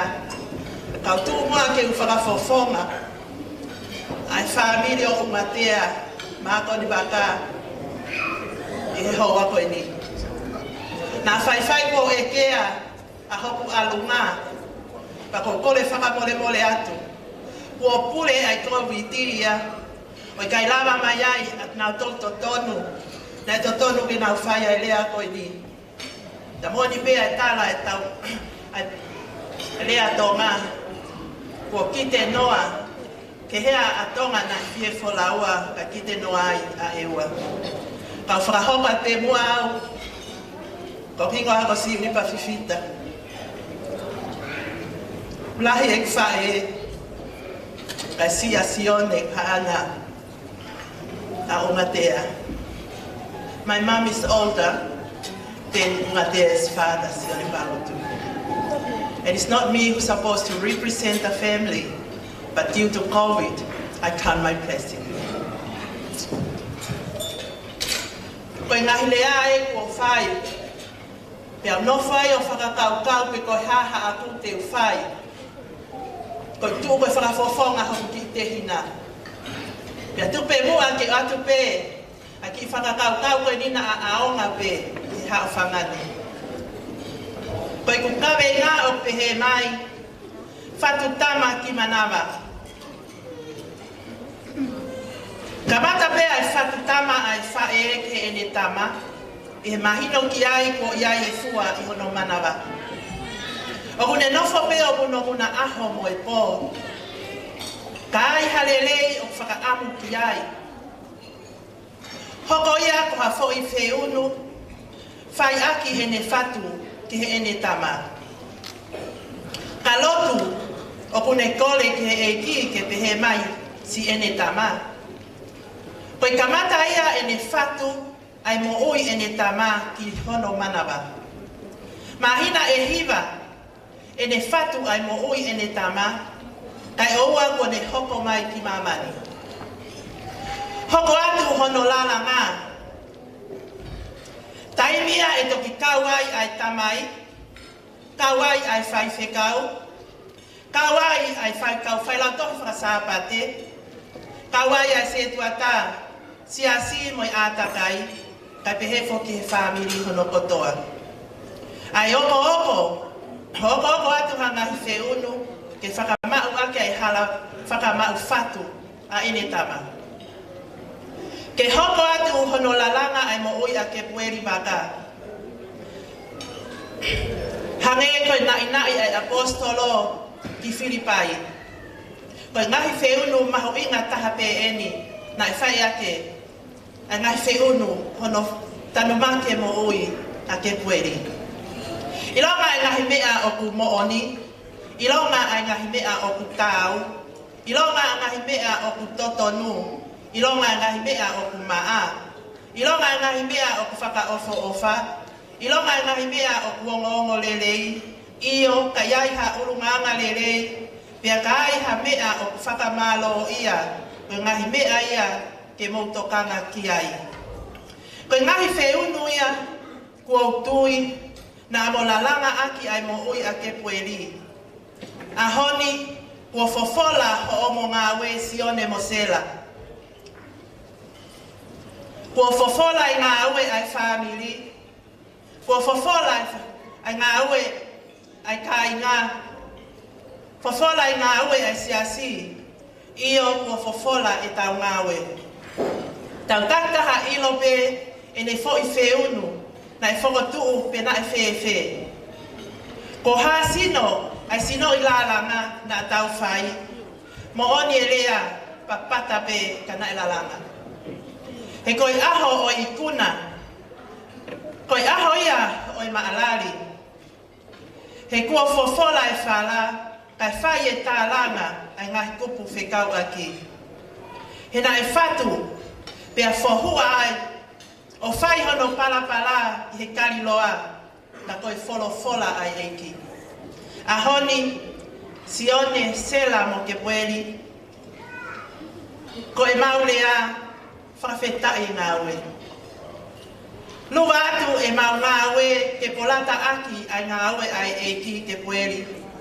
Koe ke pueri, koe katea o piai hono hama, ke poupou hono ave e kosperi, ke taulaka, ke mama a sihova. Kai tau whanua ai ngā ue ai eiki. What my speech is, I'm talking about how to weave tamet. It's exactly how, when the mother knew that she's conceived, this is the time that you bring, we call it feunu, that we come and we started to weave. For the, when she's praying, when she's longing by herself, she put all these feunu to weave tamet. After the 9 months, he entered to this world. That's when the father started to bring his feunu in. The ministers, the family, the Sunday school teachers, the youth leaders, and everybody around. As you see the mat here, if you pick it up and you straight it, it doesn't come off. Because that's how my speech is. They are weaving. All these good things that you've done is all on Kepu's little mat. Koe katea nā muhinga ki ai ungatea koko ia. Se hau te hina, koe ahoni ua ke hoko, koe hoa e whai whekau.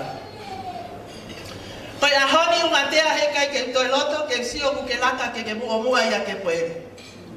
Hei kai te ke laka whakataha pia mo ke pueri. Koe whakamuke ke laka he tua ke pueri. Kato e ne kato o ne ongosia te ke ala to o mai o taki.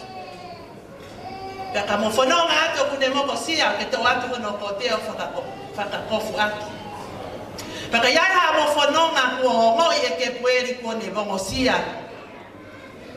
Te ne unga mai o whalala ki a te koe. Ko hinga ia i whakaamu. Ke mui mui pehe tua ke pueri me he aho ni o whai atu. Kau tui, kau whakaampe ia whaamke ai Sione mo Susana. Kau tui kau whakaampe ia whaamke ai family hono kotoa pe. As I said to the wife, that my little sister, as of today, I don't want her to walk in front of Kepu, at the side of Kepu, but I want him to walk behind Kepu. When he's tired with carrying his bag, Unga there has to prep in and carry. And if he's walking in his coat, he has to take his place and put it on him. And when he's tired, he has to lean back, and my sister is there to hold him. Koe whakaamuia pia moe whakaanaua ko whemau seo ki te hina. Ka iai ha whakamā opo o e kulea, te peri ko ape ki whakakaukau koe ni, whai ho o ngā ue ke mo uia i hata. O koutou mai whakakaukau ko ia me tala noa le hapi. Na e ngā wei e le hapi hono whakamoui. Mo nui a koe mo au. Na e ngā wei, na e mau tai to tongi pe. Ai ta ngā wei ata. Ai ta whakamoui atawa. Na e hanga e le hapi o fufu ai o ngasi asi. Asi o siua mo ke lepi. Pia whai ai e nau fuakawa mo e nau alea pau. Ke tau e ki tuaine koe pe koe mai al kulo kula. Ki ahe hoko mai ai whakaauha. Ka nau ka sio peke ki mai al kulo kula. Pa nau whakalaka ki ai. Koe tūtu koe nau alea pau ke no whakotoa le hapi mohono family i whare he ke kia tahi tua. Ke hoko mai ai whakaauha nau mo uia. Koe sio ko ia, koe sio pe ia. Ko tau whakamo uina e mau tai totongi e koe mo awa e whakamo ui. E hoko mai a sisu karaise o ne aluhake ki kāre vale, ke mo unga i kāre vale, o ne peki ai, ka ke mo uia pe mo uia ko ka ho ko tuai ne ko kulo kula ia ku hinga ki ai ka ho kula ka kai fe fini ko hinga pe ko ka mateaki o kalaisi ko ka ho ko ka mateaki o kolosi kana tala pe ia pe na fatu pe ia me mua pe ne i he ko lepe ko le happy ko tupu ana ia na si o pe ki mai akulo kula he aho ko o fakamo ui ki he aho hoko mai asi su kalaisi oni aye ai mai akulo kula ko ia i kolosi kalevale. I just finalized my speech with Rehem when he was saving the two people that they carried in Joshua. You know, the agreement is for the red rope, and they have to hang it on the door. So when they come to destroy Jericho, when they look at this, that's why we women wear this. Rahab was working for his survival. We call it free because Jesus died on the cross to save you and me. Koia ko pole fa mole pe na fihala ke ki lea fa pala rika ko finga pe ke to haki pe to kanga ke fa ma ko pe lea ko hinga pe ke ina sai ko tau muri na heni ka koia ai tala mo atu ke pueri ka te koe fua ho kolosi pe kolosi fa ngata amoni pa ke muy to tono ona ke toi fa no ki umatia me ahoni te ke fa no pe ke la mari ma ahoni umatia o ofa kia te koe pa ke manate lea i tau kui ko sini nafe whanau whangamoko puna whanongo pe o te ke toi lea whanongo pa koe ahoni ko whaam ke hange ko mele ke whaite pe o whanongo mo ke tari pe ai whai mea omi e ke peri pa ke whai fie maari e pe pa ke hoko pe koe maa ata hawe ka wahiki api o nofu angaku ke ilo pe koe ko maata na ne nofu pe ki peito. Vai tala monu atu, koe whakamtawange ke kawe lau maare maa noni he whanonga loloa ku mo whai. Pea ke mana tui pe, ko ko ia whai whekau, hako mere se mo mako ni tua e whai ki atu. Karang no ki paspasing pai. Ai tau dea whina siulipa, ka koe dea whina tolu e whiawhini. Te tau whoki ki e tau polo kalama, ki e nai mea nei, tau hiki whakalaka me mi ai. In this time, we will go back to our programs. There's free message that was sent from overseas to get word because of today. From your grandmother and your auntie Toma, from your mom's sister. She wished to be here today, but because of COVID. And also Mama from Melbourne. She wanted to be here, Kebweli.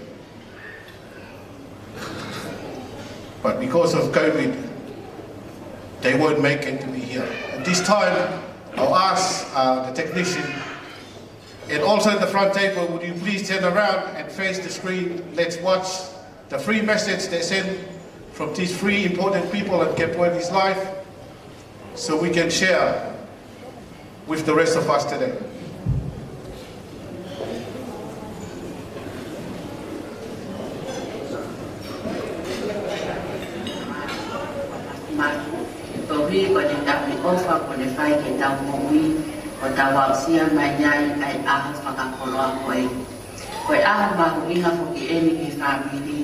Pea o maufiefia, moroto mahafana, e mautala monua, te koe ke pueri waka, me api kosio e ni hala. O whafofongai atu a fefi, kai o maale koti mo famili, te vita mo famili, fai ana mo whetayaki mi pusila. Pe he kia te mautolu, me he hostea. Kai o maa, mi nope, si oe, me api kolang makamaka. O mako ko watu ke lakanga ko o lotu o kui koe ki ai. Ofa, te whakamonu ia koe, mo ne tāpue tina koe, I ngawe mamafa ko hiri whake kia te koe. Mau ofa lahi atu kia te koe, te he kia unga, se la sii, se one sii, tua o whai. No ia, ai tamai, alo, lau mali. Kau e kakai o langina, kau mo mamani Filipe. Tulo. Tuku mua ke whangātu me whakatapu, kua mu aki e pangai o lotu lelei ho tau eki ko sisu kalaisi. Pea ko kole, ke whakamalu atu ai e whine motu ata i loa koe. Ka whakawhawhanga i atu, ai pōpō aki tala monu, me e si ngahi whae, me e whakatonga, pea moe tunga ane beta, me i whanuala. Isa, ai mahalali mo i fia o e ahoni, o whaka o tua beho noanga. He koe whakakoloa, me i loto i tāniti. Kia te koe, ke pueli, a ke kosisione roko malani waka. O kupuri e amui, koe ofa tata pea o tua. Whawheta, koe e ikipe. Koe aho koe ni koe aho peo e whawheta. Ki e tui o e ngahi tui. Ai ui o tamai o eki koe ni seraniti. Pea ke tau whakawhaki pe, ke o ona pe e langi mo e gloria ata e ngata. Tawange ki o tua mafi, ke ne whakapulu aki koe, ai iwi o e lau maari e maoni oni, mo ene kele si, ke whakahoko aki e ne whekau. O atu ake si pōpō aki e ngai wha e koe ni, pia mo e tuanga ane kia te koe ke pueri, a e ui o ai se ani. Ia pea wongo ia leo atonai, o pehe mai, ko hai te uwhekau. Ko hai e alu matatolo. Pea utali, ko ameni whekau au. Kona tono pe ia e whekau ke pueri, ke tōtō iwi ono whai, pea whai ke omosia. Ko lahi e tāku ko motu. Ka ko kaunga tāmaki e kaunga awe. E siso, omi ke mau ofa. Si whakasipi ma te noa. E whai mai ho angi e, o misinale laumari e. Ke pueli, o ka ke mei li fia, o ka ke mei o mosia, moi e si kaina, lafi ki e poua fina, koe angi ai peia, laka atu. Mau ofa lahi atu, mo e lotu ki a te koe, hoa unga tea, mo e whamili e no kotoa, ofa atu. Ke ue a te koso baka. Ko hoa te matamo nu ke a mahoinga ma kehe koen, ai e ko kei kunai ai te ngāso whakateolosia, me he apiaka tuntap a ses whatatai a te lenia. Congratulations, Kepu. We wish you all the best for the important work that you will be responsible for in years to come. Maloya, o whakawhaitawa ki nā e me koe, mo mua te o me whamiri, e o tō mātmaki, e makamaire fo oku ke asia. O whalahi atu, a mā, me kau whaupula. O kata ki paspasi mai e nai kōpua te koia, a hoko mai, ka me tahi, ka ma tui, ke pueri, ko ia koe tuku whailata e taimi, Ka whawhita e whawhainga maari e teknolosia e aku mai e leo. O i kui koe ni, ka mai whawhaea ke moe ni. Kia ke moe ni e aho. For those of you that are non-Tongan speaking, those 3 people that are talking on this message. The first lady that was talking, that's Kepueli's auntie from Tonga, is Sione Waka's sister.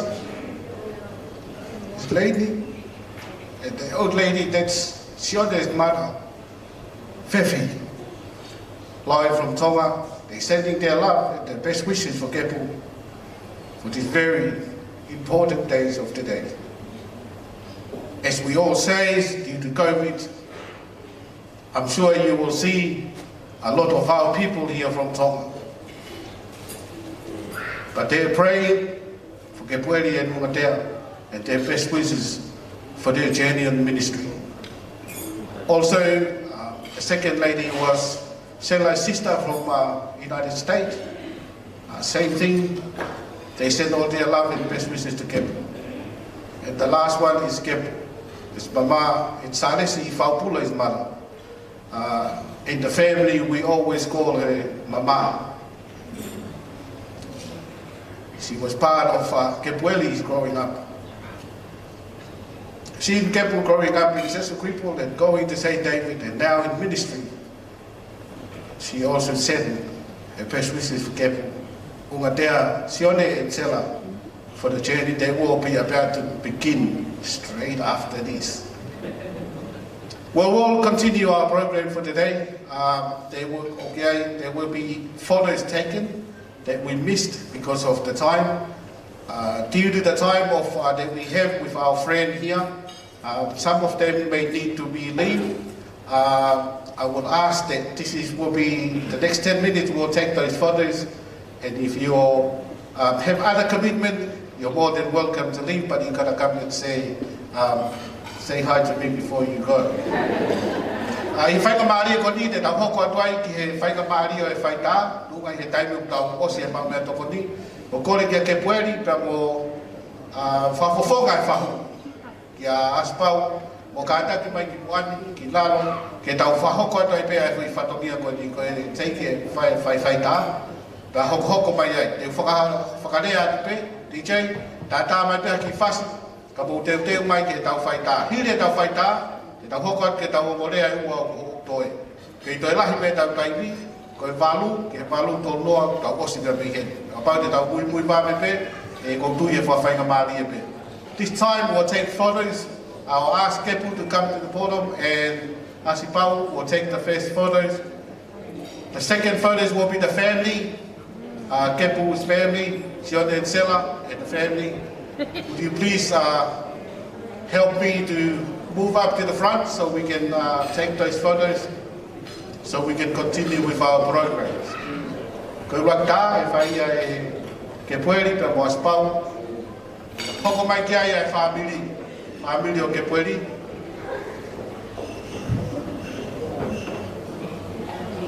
A ungatea ka umasione, mo selasi, mo whakawhiowhi mai. Koe tau whaita e ni umau mai mua koni. TJ tātā mai pēr ki whasi, whafuafua pē kai whahoko atu pē ai tau kolo kalama koe ni he whiwhini. Kitaka o paspasi mai a Kepueli, mai whalufoka e whahu ni he whiwhini. Kepu ko utua ki loko, utua te mai loko pānia. But I am looking for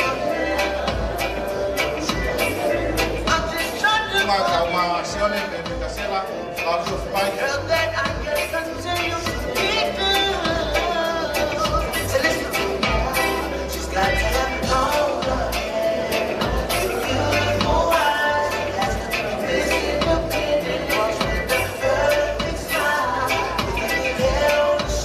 Sione and Casella, my family, un like e non va per tanta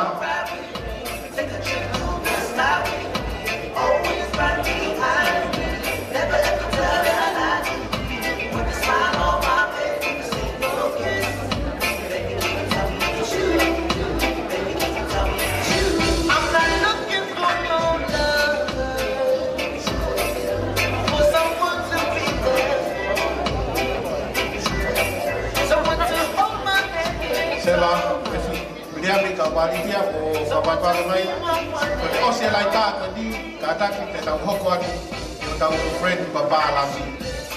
Hokomaya Presbytery.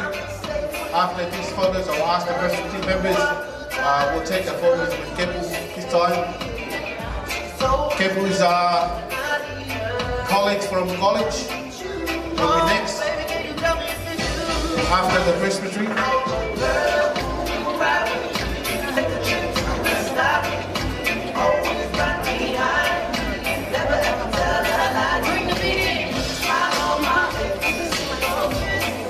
Can I ask the Presbytery members, they are here, would you please come to the front and then take a photo with Kepu?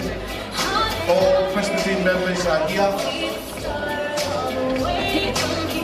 Can I tell you anything that I'm going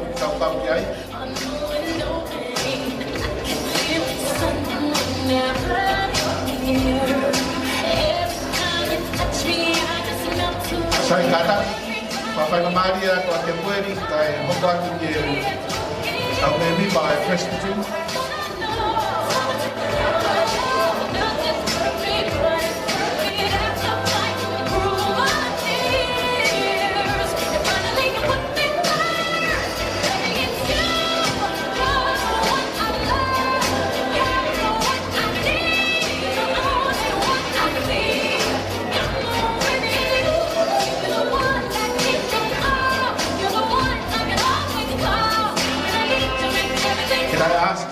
Kepu's college from UTC.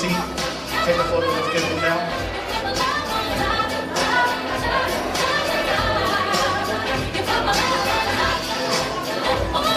That's you, Natasha.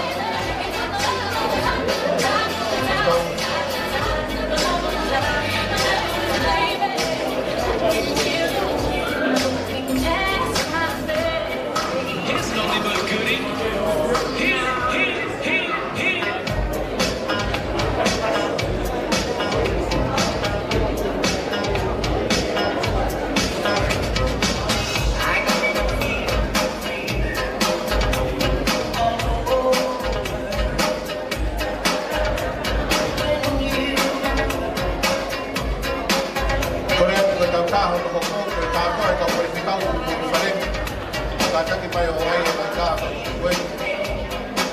Our next photo is for those ministers are here.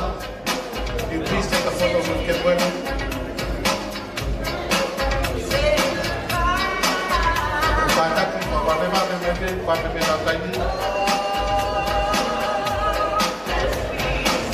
Katoa kau foi ficar muito parente, o cara que eu uso mais, foi cá, all ministers they are inside this venue. Please come forward, take part of this photo on the table.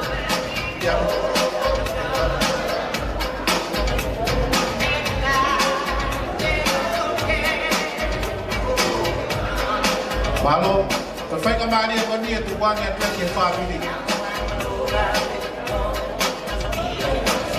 Niya ke family, tamay ke pueli family, tamay ke pueli.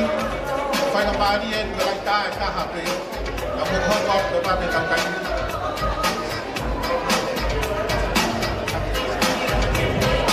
Family tamay ke pueli. Ko perfect amani fai ta ne tani. Kataki ko ba me mai Oslen ko mai fa te ka wa fe ke family o nga o se family ka mai o te poli te ka wa fe ke family o nga o la mai te ben bon Kataki mai ai family ka mai o te poli kai te fa ka mai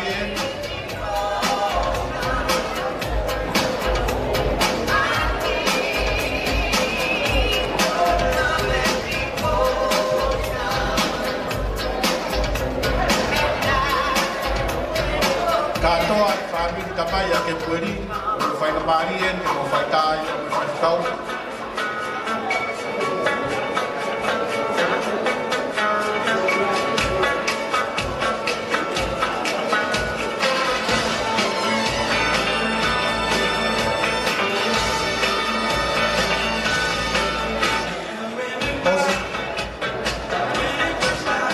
Korea ke family, ke fai na Maria ko ni chukua ke agi pa me family o nga. Pai ka Maria ko ni wa ke pa me family o nga ya.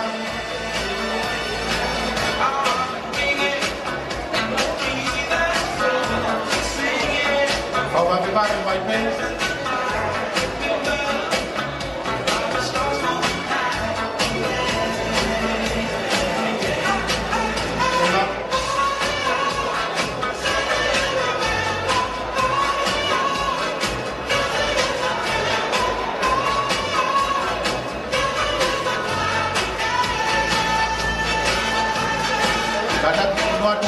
My family over there, your friends.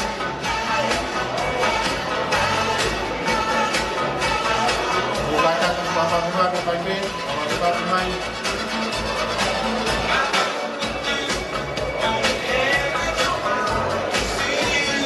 Kami dah bunga.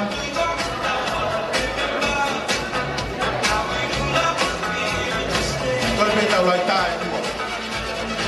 Tôi phải lại ta đúng không? Trong cuộc gọi. Nếu sẽ phải video qua, không có may để phải là cái quyền và video sẽ làm.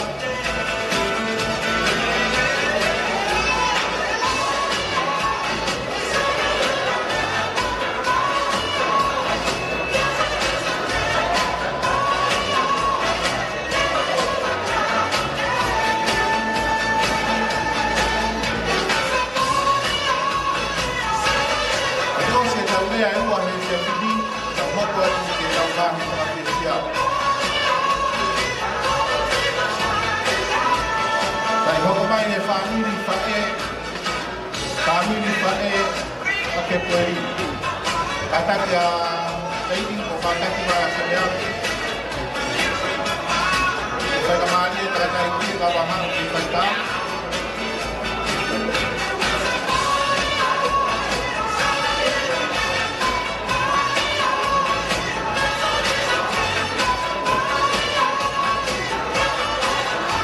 Saya kapag nagkalaman kata ini betul.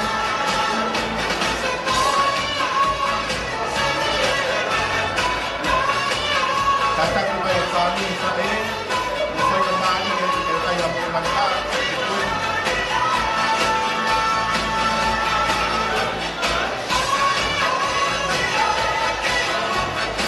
Después, kata kamu boleh. Después.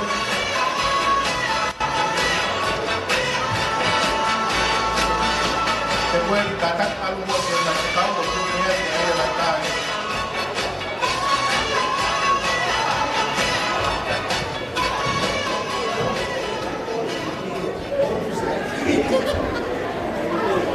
Lại ta ở qua phạm mùi mùi bầu tôm và mình nghe phải ăn alo tu Saint David o mai o ai o lại ta và một cái mùi bầu tôm và mình phải ăn alo tu Saint David congregation. I will take a photo of the mùi.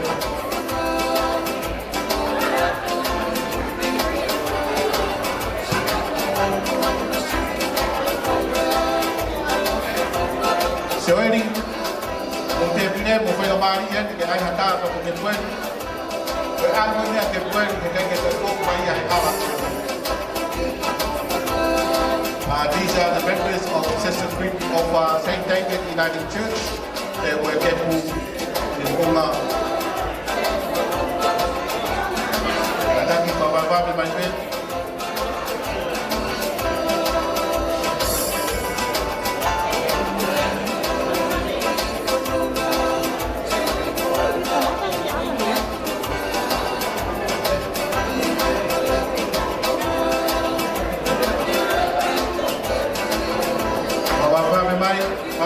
Tôi biết trong loại trai trong cuộc cuộc.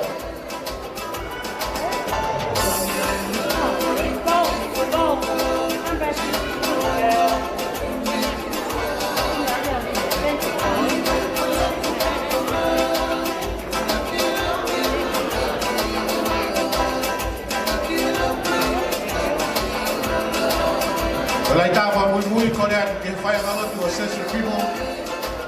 Kotong meni ta me fai la lotu o sesa people o mai o mahoko e ta ma ko ko ni ko ke ko ni ta hoko ki le ta ko kalama. Kotong ta me fai la lotu o sesa people o ka ta ki mai mahoko e ta ma ko ko ni ko ke ko ni e hoko tu e mai ta ko kalama. Kata ki mai e kai ka lotu o sesa people o mahoko ke ta no ni ta ko le mai tau. I hope what they have to do. Toma ko ni.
ia tau polo kalama i whai tā. Hoko atu lewa tau polo kalama i o ngonea e ua i mui.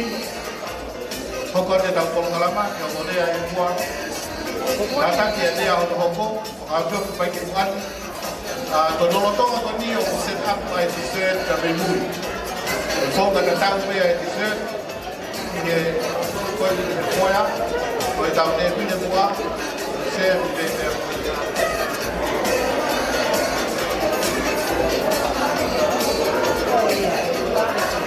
Kore atu ke tau nea hono hoko, o hoko atu ke tau.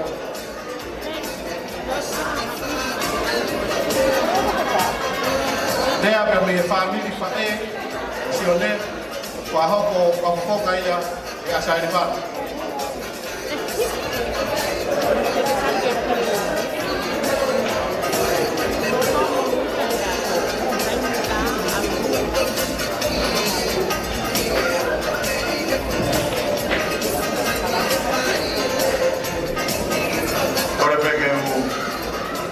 Bufanga no pe e whakatau.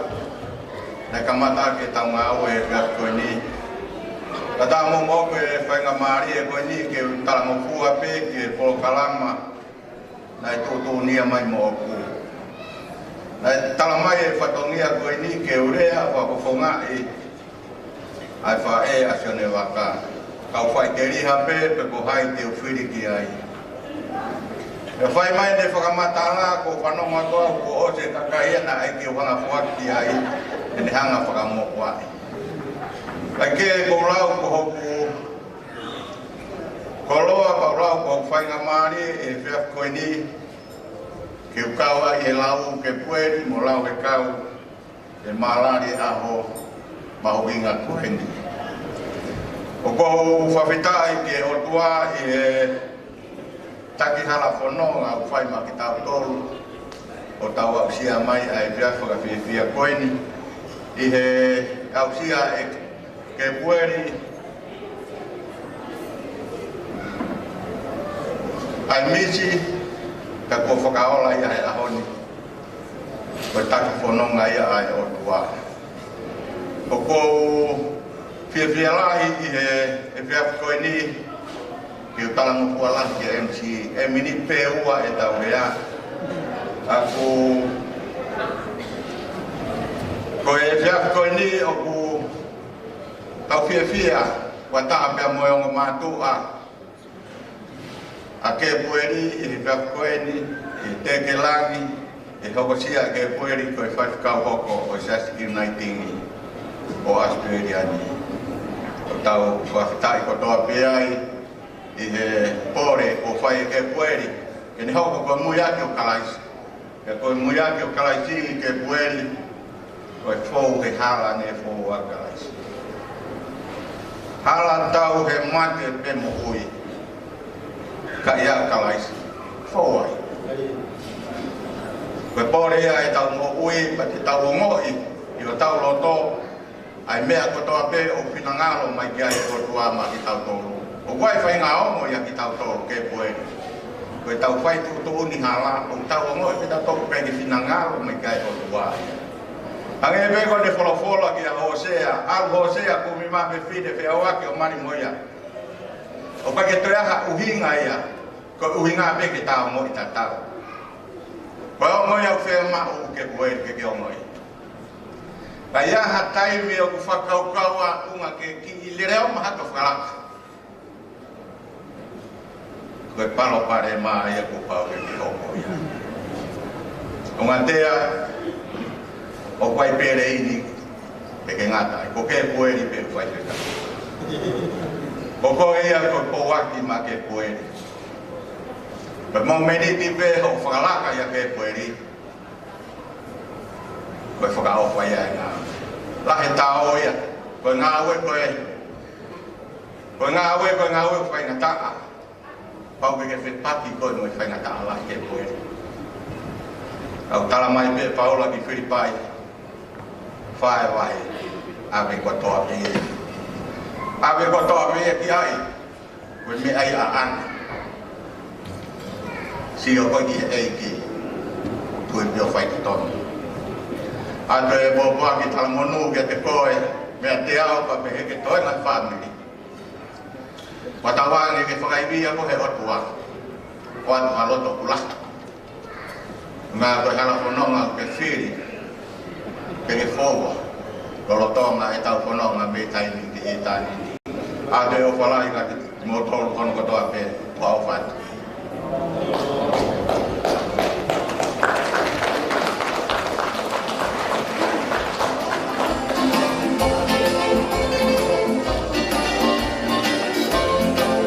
Kotoa i ki whasmati, ke te mai tau te whausi.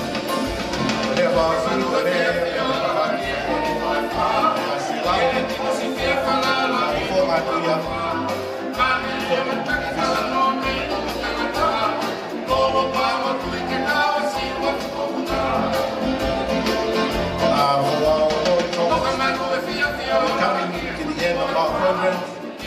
These are our last speech on the Bible, and then we'll continue with some social dance.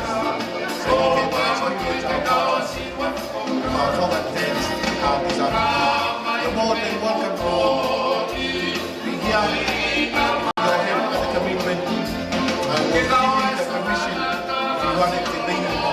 You can. If you wanted to be here with us, we appreciate your time.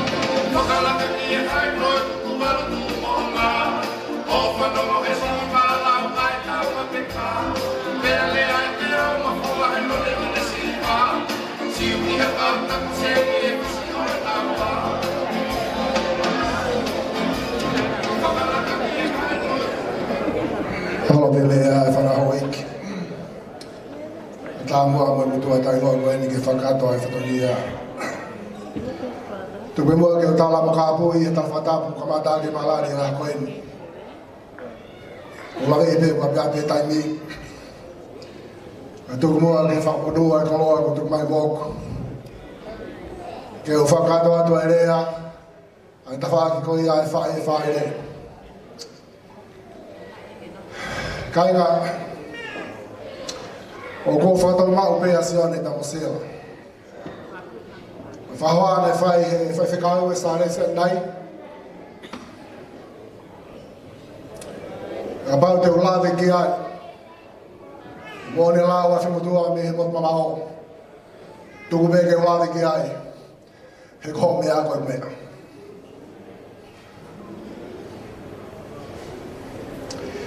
Wad moa ki whakalahi atu. Ki mua pa whakata o whatongia ai ta whaaki koe a hei pau. Miane lawe ki ai e whaiwhakaua sāre si. Sa tami hawe a koe whohi a riu whau te hangana. Pene kai kene tāni e whatongia. He koe e iki kai hanga whakatua. Ko te hangana ne whakoloa e te ai kukui. Ka maula ve. Ya ma fa papa e da ya ka mo pai. Ka mo haki. Ngwa ta la ya fa ano. Ko hano si. Ka fa ba hi lo tu ba mo yako. And I feel it's what I'm here. Can no for pay him on malo a lot too. But we can't get for half. The half was what I'm having. Say like tu palo met fabula. Tu boy a south fabula. Tu boy Harvard fabula. Tu boy Saris fabula. Isa. Koi fai ficar vai a honi. Koi tau hingo vai a que Harvard fabula.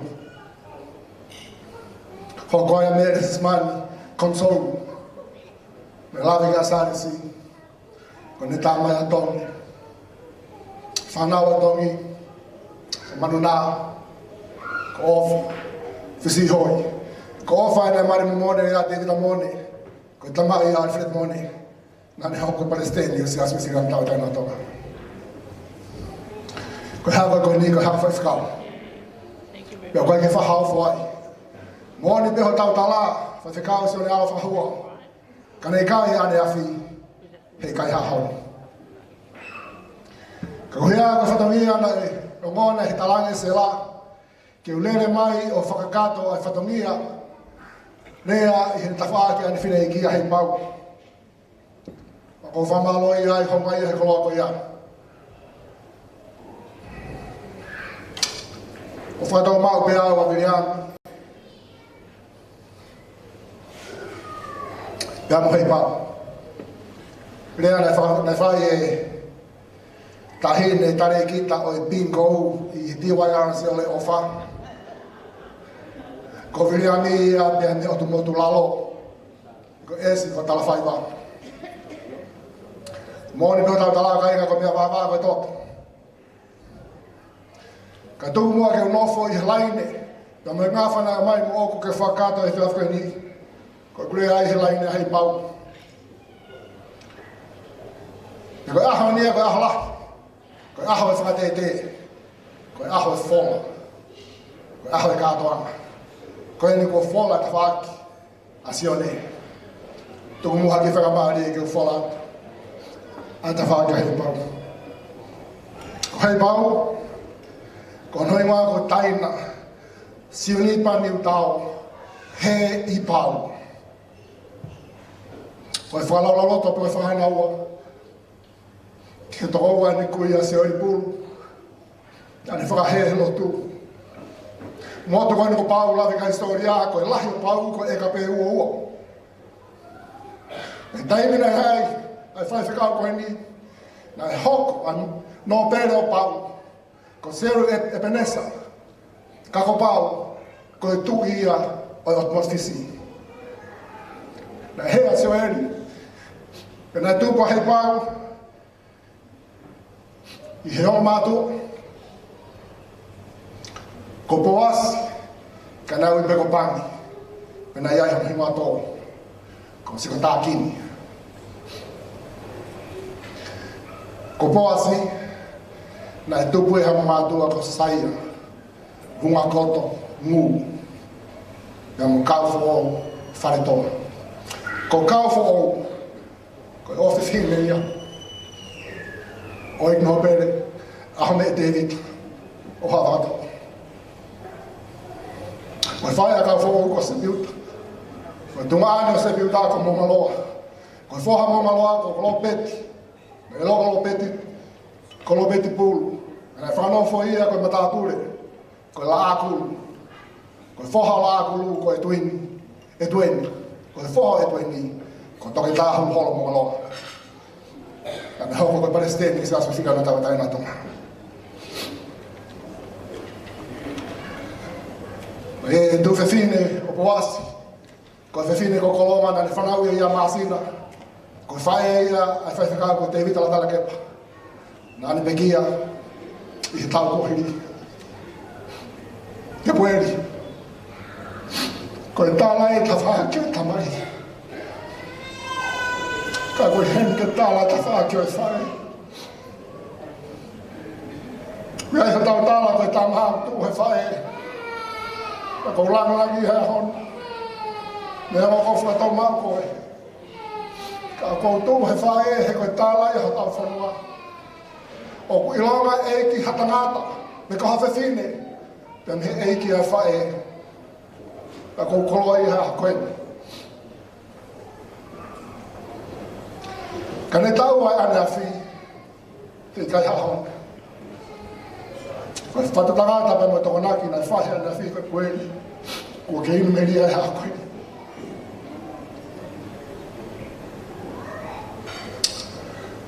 Ko ha ko akonaki ke te koe. Ko akonaki ai fa e. Ko ha ko lo te tuku ma ke aha ke fononga. Ai ngau e fatongia ma fatuki ko ri fa ke te koe. A whakau kau, ki hea mo whai whi kau e ua he wholofola. Ki a Moses e pēmo iloni.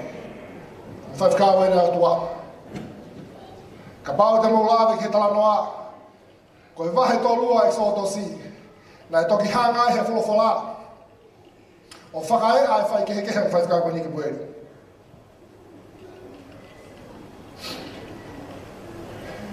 Wholoa e puri a Moses e hanu ka inga Israeli te alone. Koe ke tau ilo ko whee tangata koe nene taki maki tau tolu me ispite. Elone, whau mai he tau tua. Whau mai he mau tua. Ke tahu fia. Talange elone. Taraki mai e ngahi hau hula koe ne tingu tolu. Pena ne haka ke fu pulu. Fu whangai whata pulu. Koe pulu mui. Pena lotu ke ha Israeli. A whio e si hoa vai mea koe ni pēnā ne wholofola i ka Moses whoki. Ke atanga, he ko kakai nā ke omi me ismi te, o nau whai hao. I kakaha e hau hawa si hoa, nai whai ai Moses ai tangi ki a te ia. Manatu ke ngahi whakawa nā ke whai ka e Balahami, ai sake pēmo Israeli. E ungahi ha muha koke hange, ko e whetu o e laki. Ko pehe e wholofola, pe nai lolo ai, ai hou hawa si hoa. Hifa Moses e pene wakai e mea ko hoko kainga, no tolu ko mou mea i wholofola. Nani hanga havek, ai pulu koe nai lotu kai Israeli. Pe nani hanga ori ia ke hea Nani tō e fuefu koe ia hanga, ori ia ke he vai tawhi. Nani whekau ha Israeli mou inu ni amana. Te pueri, ko e whiri a aha koe ni. Ko whē a whai whekau te ke whiri mai. Te ke whiri ia e longi. Nā ne hanga whakahoho e loto e kakai. E ko whiri a Moses. Nā e nofo. O whakaongo ke ngai whekau ma me wholofola se o wā. Ke tāke aki aki. Ai ha Israeli ma me whanau Israeli. Ko e whiri a ko hiri whaki a hon. Na ko e pōpua ki a wātu te koe. Kainga kono maari e, toki hanga tō tāmori tōni o whama ala ala. Ai lau e wholofola koe ni, kune haa i he himi ni mangā tōlu whaa. O kune pehe si kainga alu he, o ku whai peho mo ui. Whoki ke a si suwe, ka mo mau pea mo ui. I he tātā maonga o e lami matunoa. Vesi hono wā kune pehe, koe tātā koe ia. Nā liringi he akau, ke pālutua i a hia, koe toto whakalani. Taimina hanga e Moses, o ri e fuefe pulu koe ni ki he vai, nā liriu e vai koe toto. E toki hanga e moritoni o whakahama ke te tau tō. Koe whakamoni a moe whakamapau. Koe fufulu anga o e kahala koto a pē. Koe tātā pēo sisu. Ki wēri, wata e ofa me tāmu mulu ke te koe. E moe whiri mharinga, te ke whai. Me te ke whau i he whaunga a Moses e. Me te ke whau i he whaunga e loni. Ko e kuanga nia ka inga, o e whakahoho loto e tangata. Ko te whakaamaha te Facebook au tau mahataha, o malanga politikare mai pehu mai alotu, pe atu iai whahima tola. O kui kai toi ai, ha mea he mamani koe ni, ten hanga whamaa ang hala. Ka koe tātā pe o sisu. Te pueri, I stand before you this time with great joy and pleasure. on behalf of all your mother's family, from near and afar, we wish you nothing but the very best. Just please be mindful of one thing. Your ministry role, don't classify it as a job or a Sunday routine. Take it as a pleasure. It's a privilege to be used by God. It's an honor to be an instrument in the hands of the Lord. Whakauka ke he whainoa hiwa. Ke whanawa mo tonu. Ko whanonga koni tau whai ke puere kare beka whanonga au siri ko whanonga he tofa. O whai e whanawa si isu koe makatu. Whamalu ke te koe mua. Ko hela he hala mo e poto lala. Ko e futoa whaeni I kai ha kaurerei. Ko e koto makamaka I kai ha maloloanga. Le breva malama tua whai ke atu.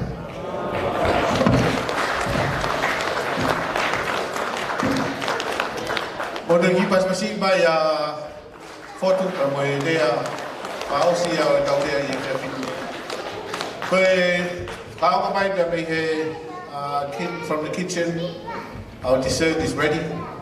On the floor is the buffet style, same thing as we have with our dinner, and the stage will be served by the staff. Whainamaria ko ni ko dessert, o whainamaria me mei mui, o kataki o mea atu pekiai, o mao hamu me tukoni whakamu moko. Ko e hoko atu ko ni, ko tau taimi whakawhia whia e. O tonu koe nei talatu e tau ki taimi whakawhia whia, ko taimi e.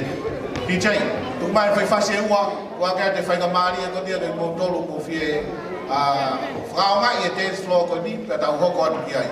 Ka te whakahoko atu ai tau ngahi, tau olunga e whiawhini. Ko te osi koe a whai whase ua e DJ, kia e tau olunga ni ma whakahoko mai ka te au. Ko e uloa ki, ko tau tālunga whakawha e whai e o whiwhine whai whakau e selasi. Ko tau olunga uloa ki ia, ko tau olunga hono ua, ko tau olunga ia pa me he whaka lis o unga, na whanonga mai na mei menpoane, e kaunga mo ki tau tolu he whiwhine. Taolunga whika tolu, taolunga ia pa me he whamili baka. Taolunga whika wha, ko taolunga ia pa me he whamili kolofare, pa me he hifo. Pa ko taolunga hono nima wak mai ka te au, ko taolunga ia e siasi sesu people pa me tiwai. Ko hoko ia e tau ngai taolunga, ko kātaki o teu mai pe kiai, ko tau taimi, ko walu, ko tau tāpune matapaa koe ke te hataha I whare. 8 o'clock, the door will close, no one allowed to be here. So that's our time for this afternoon. DJ, tuk mai ki whai whase ua e whine mātua, ke langa mā whana e tau hoko atu, ke tau polokalama hoko, ko e tau whawhiawhia o e whiawhini. Māua bitu.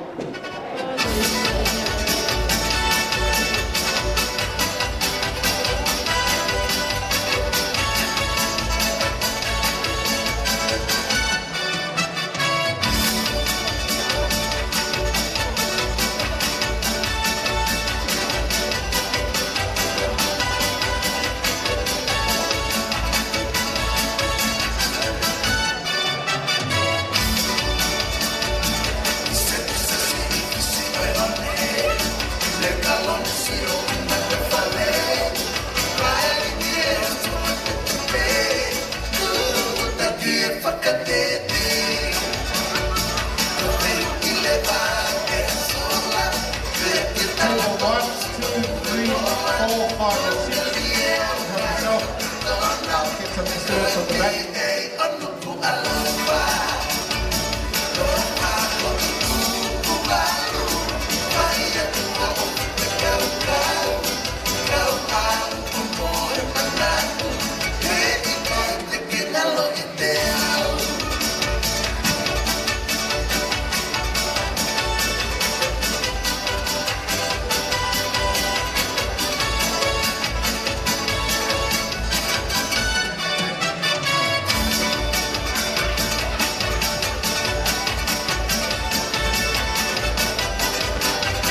Kokore ke uhufanga e ngai whakatapu kotoa pe kua se ono a whaki me he pangai koeni ka tā mua mō koe whainga maari e koeni ke whakahoko atu ai ki whatongi a koeni.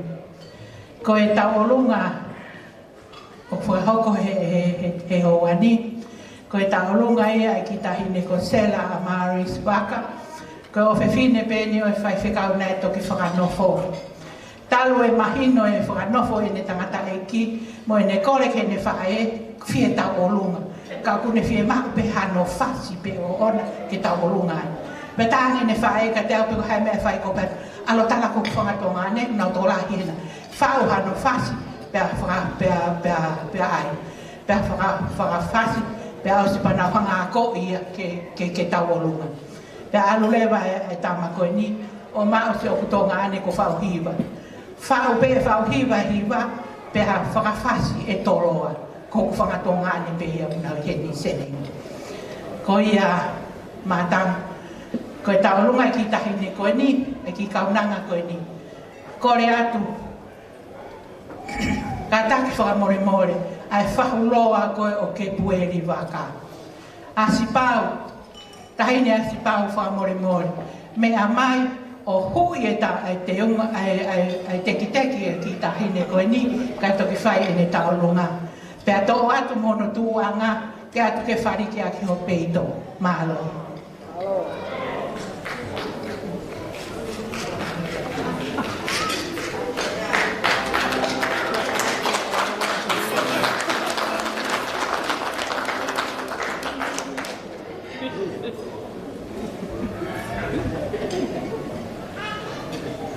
Mahalo DJ, whaikabani e pe whasi.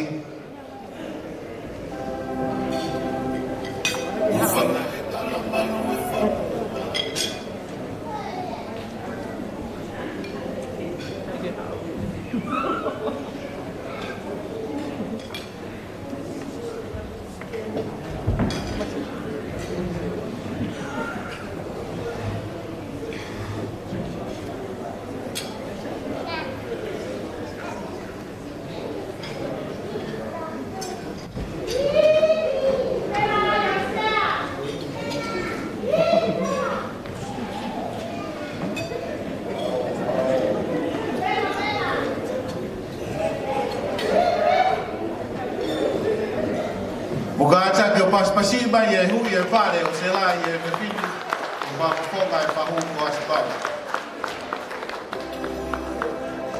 Abulai o pole ke whakama u fotu Atai taumatu me whakako whewhe o loto o e hamu Sihi wae lau manu mai soa he alu e tupaliku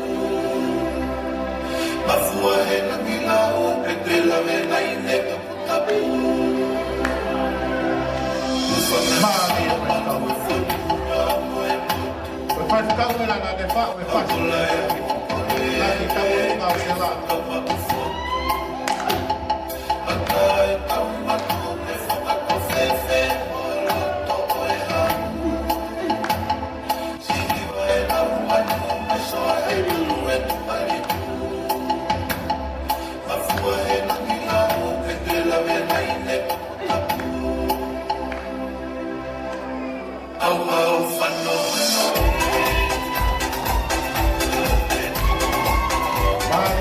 Mani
Sai malo kumau sela. Dia ye to tahan ko seniti mahui gaya ke tanak. Uya ko 5 kau ma no hoa. Ko te we hoko atu e ngā we o aho popopi. Te tau hoko atu ai pe, ko hia ko api a taimi tu mau sela. Tau hoko atu ai pe ke tau olunga e Kariloa. Viheni e Palestini o e Kariloa ko e kulupu e koristutuku e koristutuku. Pa kukau atu ia ke pueri, pa e whai mea e sela. Tu mau sela, ko tau olunga ko ni ke whakahoko pe mo ia e sela. Ka taki sela, o whakahoko ai pe pa mo tau olunga ko ni e Kariloa, viheni ai sekretari Kariloa ke whahoko e tawurunga ko ia. Malo pita koe whamari ko ni koe ki kulupu tauako koe ni e Kariloa o wha awhia mape kep alang mape kep ki a whio i tango Palestini a Saribal a maa a e whaiwhekau ko hiwa lutui i motol ko toa pe ka Kariloa e lotoni koe talungane e Kariloa e whai e sela wa mo ova alu katoa ia ki a kepu koe whatongia po kune pore ki ai palo. DJ, tama e whaspafonua.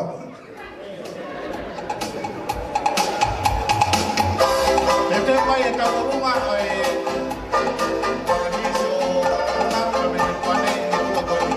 Tawurunga koni ko ka koristutuku e koristutuku e Kariloa ko la whaiwhanu e te Palestini e Saribal a wā katoa e hoki ke se tata se tauwha e te kaisa motolo ko pape ai tau e mipa e Kariloa a wā e whaitau o whakamani e te mai e tua e tawurunga hoko ni tawurunga e whanuri waka tawurunga e whanuri waka e mai e heka tua tawurunga ni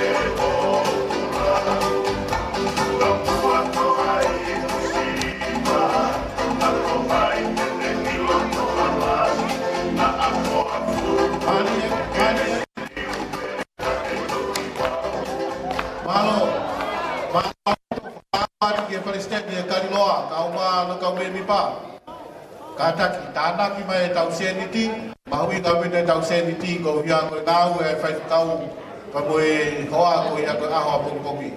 Ta hokon ke tau lunga no hoko ke tau lunga ia e kadis o unga ta fononga mai pa me poane ke hokon dai pe pa me tau lunga i he taini.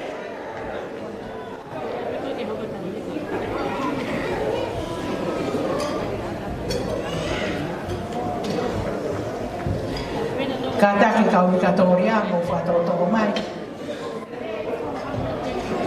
E o api e taimi.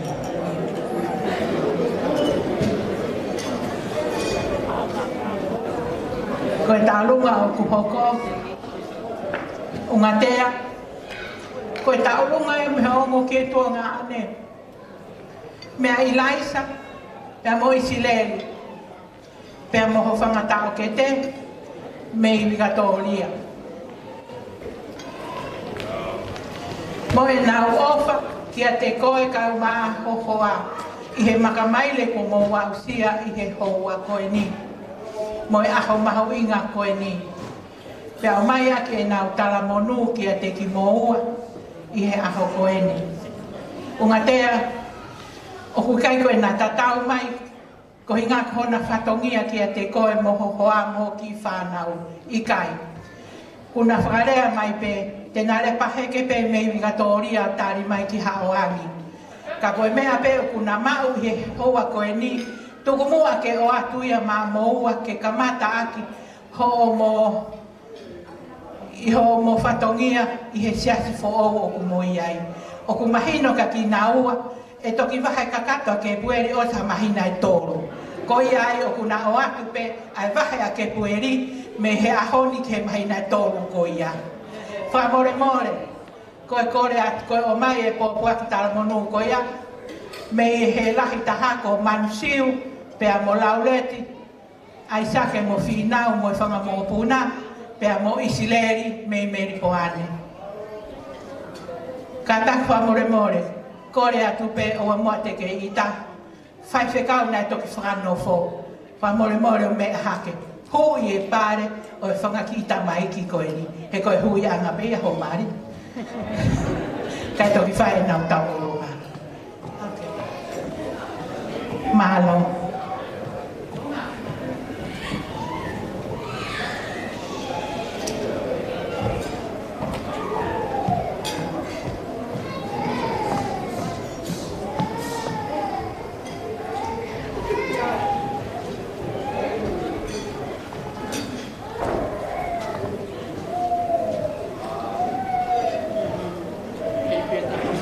DJ tá mais fácil.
pas mai ke tau olunga koe ia o ia te whiti.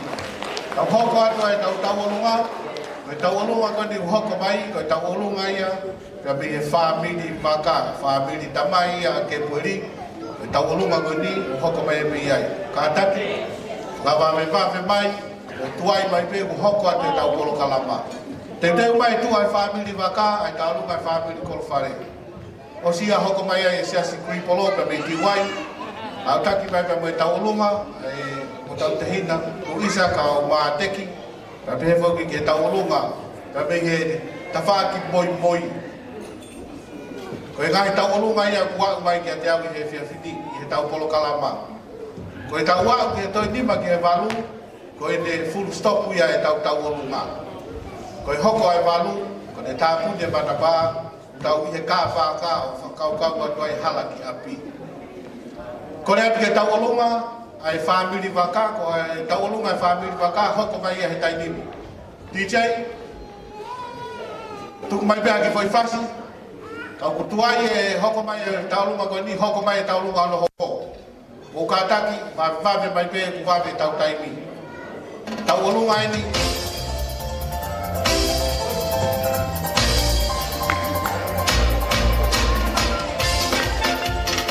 Bye-bye.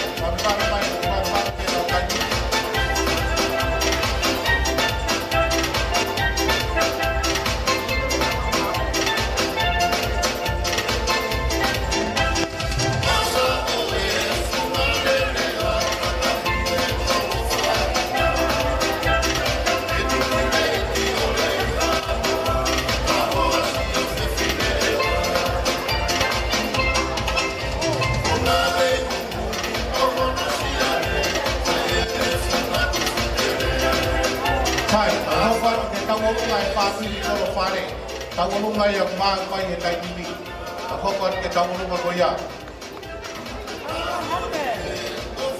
Kore ke hufangat pe tamalu lo tu mo funo, tamo ke fakato ate kita lunga koe. Koe kada iki koe na area ne nai ko kolo fare. Koe ne taulunga en mono fanga moko puna. Koe vai koe na asi mai ne nai na area pe tonga. Koe toi tahaia i whanau koia a tātila walu pia mo asa eri walu o fo ui. Pia kuiai he tūnga mātua koia, kuiai a peni, walu upe, siniwa, kai wāre tio, pia sisi tahai a whewhiroi walu. Waka, koia koe mautaulunga ia i ahoni, kai teo toi whakaloloa, koe kore atu ke kolo whare ko toa pe, o kuke i wharene. Hau kiloton. Mo e fo ui pe o kuke taka i he tau hao whangan ko tau tolu eni. Bei fo ui. O ne pe fo ui kai puri ha mea ia. Ko ui kilo lere pe ki tau tolu ia. He mea ko toa pe. Kata ke kolo whare ko toa ena hau kiloton. Ke ilo o kuiai ai whakau kau ko tau. Whapapau i ai i ahon. Koia koe teke tā runga koe ni. O ku kore atu ki a sela waka. Koe whaei a ke pueri waka. Koe whaife kau o ku tuku maari e a he mea koe lau maari e pā honi honi. Ia koe ai e sela waka kore atu malosi o tau anga. Tupu mai ai manawa whiawhia ia kolowhare mo whaamiri. Koe tahain he moko puna o kolowhare a ke pueri waka. Koe ne kui a whewhiloi. Koe whoha o whewhiloi a sione waka. Koe a kore atu sela, whewhi, laka mai. Koe hui ko si i yongo sia a sela, koe aho e mo e teu e katoa ngani. Ko whewhiloi e. Whewhiloi waka, koe a ia. He whaki ai e teki e tā lunga koe ni. Hui e teki, pia takai mo e whala koe nā, o ave ia ka sela, whariki a ke hope i tō. Koe teki e tā lunga, wheunga ia mo e panga e tolu afi. Kore atu, kua ke haunga ki whae re. Hepi. Bravo. Sekoni pe ua DJ. Sekoni pe ua. Kone lava ia e tā lunga. Malo apito. Malo DJ tu pai tau whasi, malo ke whaifikau, tahau koe tau lunga, ai whamiri i kolo whare.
Malo, malo aku ke korofare. Ko family ka uma e fokui ko toa pe mo hifo. I whakahoko whatokia o e mea whini. Tau hoko atu ke tau olunga hono hoko. Ko e tau olunga ia pe me he family waka. Tau olunga pe me he family waka.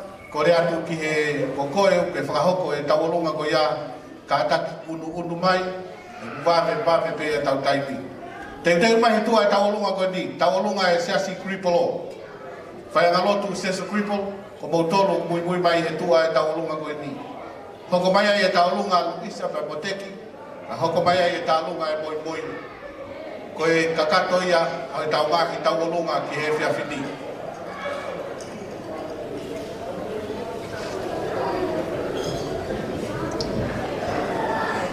Kata ke tawalunga ko eni o ko lute mohu mai.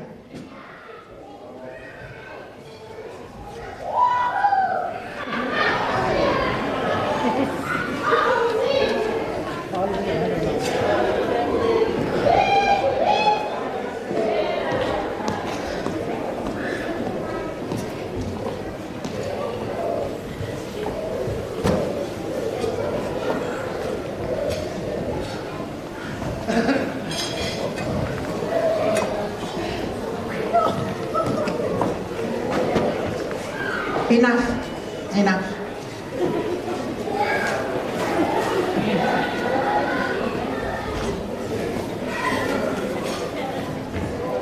Ko le peke o hufanga i he talamalu ko tau ki motu. Ka e talangata ia te kita o whai atu ki tua. Ka e atamu oku ai ki i whainga maari e ko e ni ke whakahoko atu ai ai ki i whatongi atu ani o e whamiri tamai a Kepueri. Kepueri o kiai ai o whalahi mai. A whanga auntie, whanga uncle, whanga cousin mei he tapa kotoa ve New Zealand, Tonga, Amerika. Kai te kiai ke tala ai whatongia o e whinemotua ko e ni o kou ka taki pe he whakaloloa. Ka koe hui o ku whiewhia a e mo hui, whiewhia mo ku loto mo ku lau maari e he ahako e ni, i he ku mātā tonu, a e tāpu aki ko ke ao ki ai i he ahako e ni. Pe au ku area ia e ku mana tū ka inga, ki he taimi ko koe o ku ako i ai ha ataha, ai whi koe o e ka wha, ki ha taha o ku vare he whi ka wha.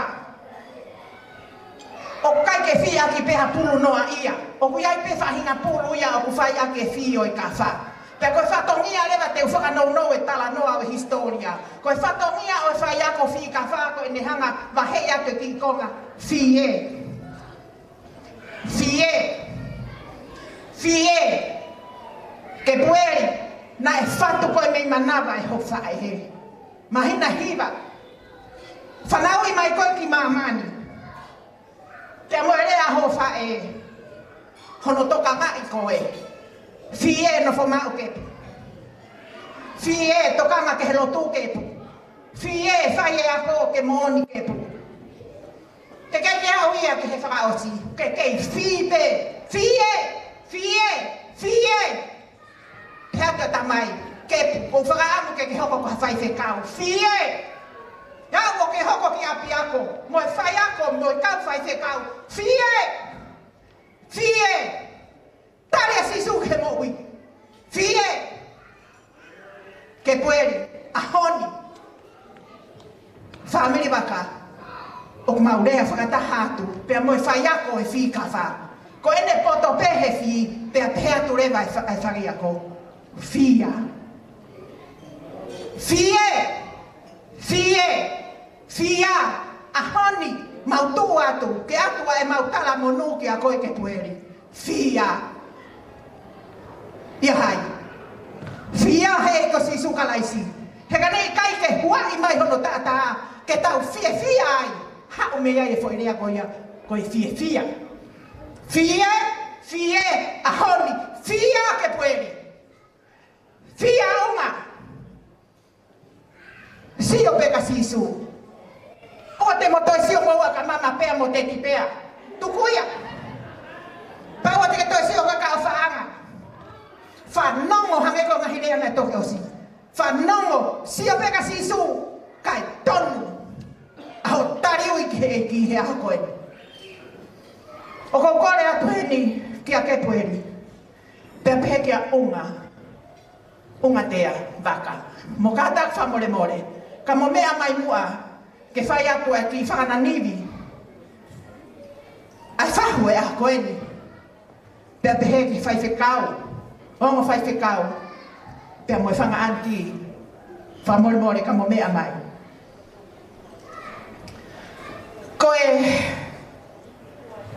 Koe au ka kala eni. Un mai ki mua ki. Ke pueri. Koe au ka kala eni. Ai whanga anti, me he whanga ko whewhe isa, ai vai ko latai. Ai fuhosi hina.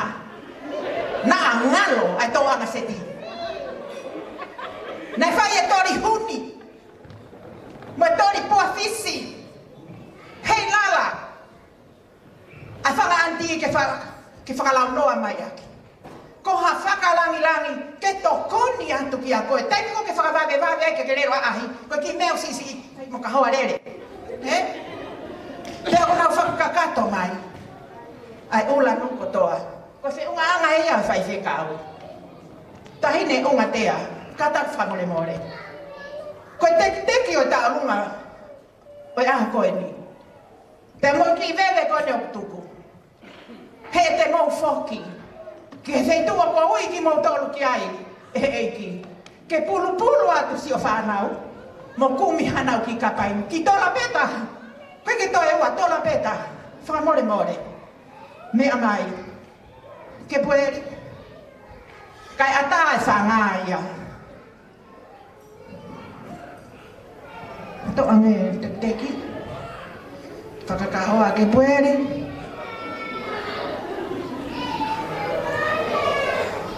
Teki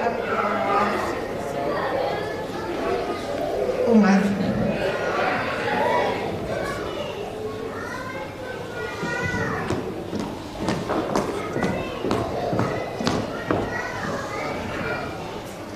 mutakai koe fasta olunga oe whamore more atu peke hufanga lupe ete fie mata mua. He koe uhi ke te ala atu ki he hufanga lupe. O ke kai ke te pui ai. Ka te utoki ai he ahon ke mahino wau ko pule lahi au puto. Koe fasita wolunga oe tahine oe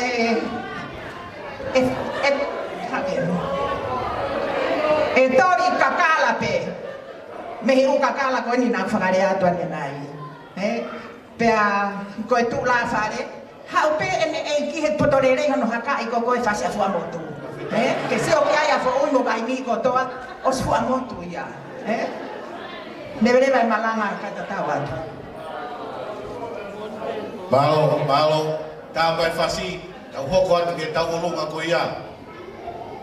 Te uai e tau lunga hoko, tau lunga i lunga no. Ote ke whai ka mai e kia ia. Hoko mai e tua ka tau lunga ia. Taonga teki ka Luisa. Moi moi pa na Ausi. Ka lunga ka fai kau i e fia.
Taulunga ya katoa. Te mahe tua taulunga ko ni taulunga ses kripolo.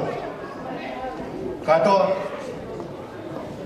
Ora bege u fagate kalmalo e funwa mo tu. Ai be mo ke u fakata ni fatonga tua kue. O ka fata pe malanga ya ho. Yo no alunga pe mo tu nga kono funga ya hon ko tamu tu behe nang me to koni ya ku talang no ko tali le be mua ke fa kita holunga kami fa vale ai mahini to ka halak ko lo fale oh vete ngata ta hua vete be mate te pueri amore more be mua ako hala kolosi ho mala ka tu mo ke ho fa fo nga ya to fa ka pa te la wa ono ka kala io monia ko fo tu antu be e kere kwa betama tu berhak hanya gua mau ke tiao dan siap dah kau e fai mo tu ai tala e fato dia oi fono to ti hala ta mo mo le be tu mo ke pa be sia kau si maafan lah ya. O wai me akonaki. Te au tongo fu matolo e ngai sa me mo mea pe. Ko mea le re ai whakataha ai kainga. Te kutano ai whakasa me ko eni o hangeha lo. Aru hifo i hono ulu. Ta wheri hono kawa. O au ki he kola. Aia. Nai hahe monga hea mone. A kono whakaiku e vesi koe ni upi he. Koe mui ka ngata ki koe. Koe lolo koe ia, koe lolo whalau maari. Ta kato koto e pulu pulu e o tuake te koe. Hange koe aha kone haa ako ake. Na haa maa mua sese mwe lao, mwe kaupa lofika, i kai. Koe koe ia ia. Na haa mai. Koe fōtunga, na haa mai. Ko sisu. Na pehea me hapa waki he. He ko hono te maa. Nae ho. Nae ho te maa. O i kai hama ka kolo e te tau kuina. E pueri. O wha bulu e hau he te maa ka kato. Koe lolo. Koe lolo e lau maari maa. Sio ka wako. He whamahino e sisu, ko ia me o sio kai, o kai koe kau parofita, mo sese kai. Mori ke mama. Ko au sisu, sio kai. Ko whare mato harako, ia mea maki, mato ma sio pai ia. Ko kau e maa whanai a hoi. Ko kore atu ke, onoro koe ko pe, mea mai au mātu a koni ke puere whamore more me tuki o whai tutu ni. E te teke ki ka haine koe ni. Ke o atu e mamoua. O mea loa mai. Toki halako po mosela. Ke toke te teke mamoua. Nā maha ki paku maa. E hala whanua. Ke pueri ko tāma koe ni. O tala noa ke he teke o e langi. O tala noa he lau maari e. O tala noa ia ke whakamanaki. O hange ha kalofi ama. O e amanaki le rei. O e aha koe ni. O whaikai toa me rei. Ko ia. Tai ki ta alunga. O he whiawhiri. Tō mai. Malo ngado atu mai na whani DJ.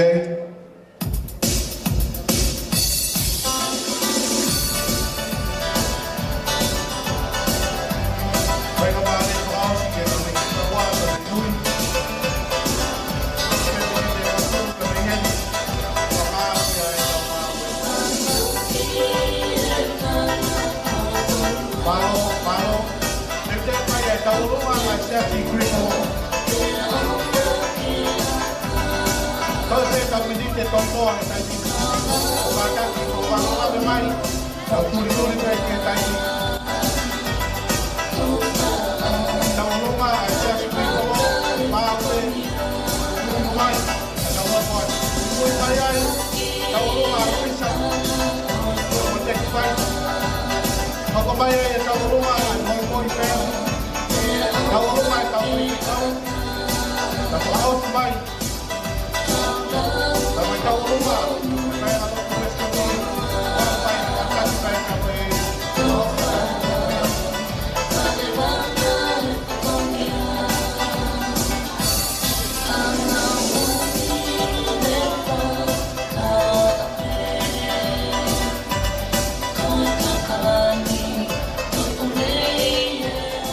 Sai, malo au vito, tau hoko atu ke tau olunga hoko, ke tau olunga ia e seas kuripolo.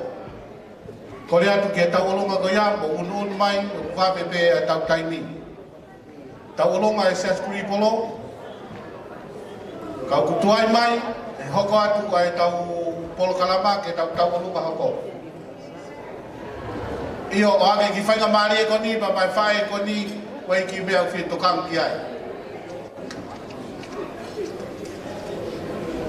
ko ko le famol mo le pe ki hafa na iki ko i ko e ki le a ko fai ko famalo fo ke family se do ata ko e ka ba no wa fa kala plan ko fai ma ko pe mo e ki pe kai to pe mo ke fai na ko ki tu di ba ko a ho pe ke pare ko ko le famol mo le atu kalis palo e ofa, palo e whakalang lagi. Kake me atu kua. Ka tek-teki aku, e whikau maloro. Kaya pe. Malo sela, malo e whakalang lagi.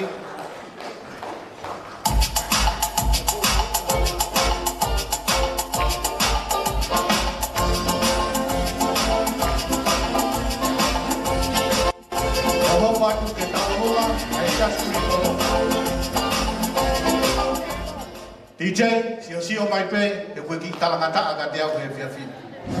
Koe te hiki atu pe o kunima, koe osi ai tau whasi. Tapu ki e awhia tau tai o toa tau rotonga. E ko kore ke o whangat pe talangata e tamata ki katanga e kakoen e a koen. Katanga au ke whakana ki whatongia koen. Te weri. Te tau lawa e te.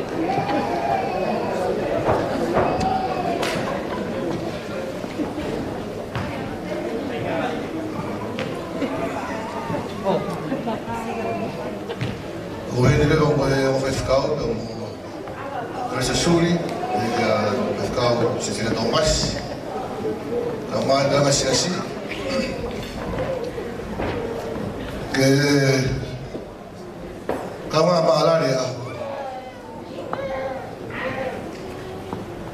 E ka inga kulave, e aho koen, o si asi, o se sol kuriporo. Tau ene whaama furtu, ai ka mata ke si asi koen. Me whau mai kau tangata, o me kau whiwhine ki pochi asini, na wako ke hoku ka whewhikau. Koe ahon, ta e kepo e uawhi, koe fufua whakatapu e si asi koe ni, hataha na whaare, e whonuani, e tupo ke ki pochi asi koe. O koe ke lawa maritina, e toka mai mai. Tā mai manofa. Ai ka pai o nia, ana ka mata mai ki whaona tuke. O whatangata sa ares, ka tangata na ka mata mai ki watu mawai. E kake to e lau wholofola lau, tau e ka lau wholofola pe teo. Ka huat me mau kubapu tala munu ke hau e pori ke. Ka tau ane ke e ki ke ngata taki koe, o whakairia koe hau e whai. DJ, MC, o bebe au ke ose talo mango ne osi. Tā mai whasi. Malo, sekretari, tā mai DJ e tau whasi.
Malo ke skateari, papo e siasi free polo, e whakahoko whatongia. Kataki, tānaki mai e tau seniti. Kataki mai unga ka wā ke pueri, koe Matui papa koe nao whakahoko mai me skei tari ke o atu ia whariki ake o peito he te uhiki atu koe nu mo hanga kia i hea honi. Tau hoko atu ki he tau olunga. Uisa pe mo teki whaiva. Hoko atu i he tau whainga maari e koe ni. Uisa, pe mo teki. Mui mai ai e tālunga e whamiri moi moi. Patu ki hoko mai ai e tālunga kau whaifukau pe mo tālunga a Sias Meskoti.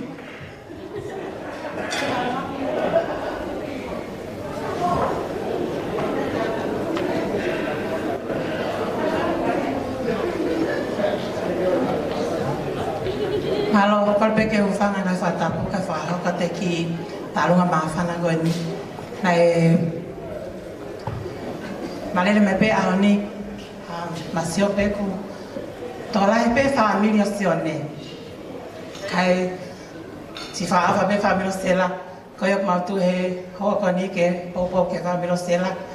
Koe tain tālunga koe o whewhine ia o Masiu mo Natasha he ko tahane ai o whewhine o kao e ako whataha mo ke pueri ka utoke o se tau fo ko ia e kore ka tupo he ke ne ka tak ma whakatarunga pe te kore pe heni ki ko e motu la whare ko sekretaria o se aso tiwai Francisi whabola sou tuitawake o pau ke takai whala mai whoki ia ke whaha i koe ni pe mo tama na lea ko ane nai na whtalai whot mo office tuitawake ko mo tura whare ni ko si teu pe na wai whainga wha i pe ia o ku whai whatongi ai ale matua ku pau pe ke na i whariki na ua ko e ko kore ki homo ewe na ta e whetura whare mai ki halamanga anoka ku pau na tarango fua he kuna takai whala ki ai ko ia whainga whasi pe me whainga whonua pe ko tahina kon tarunga whainga whonua pe ia ko whainga pure anga pe te na lava pe hakai ko ia pe ki ko heni kia ko ki tek teki o ko heni ke whaiwhekau kene ko e whaki pe mai whaiwhekau ke pueri e whias koe ni ko e tokoni pe ke whatongia ko hanga mai a moi ko ia pe malo Malo abito teki, DJ, takai whasi.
Malo aku to tupo fa malo ka teki ka maluisa ke whakakata e fua whatongia e whiawhini.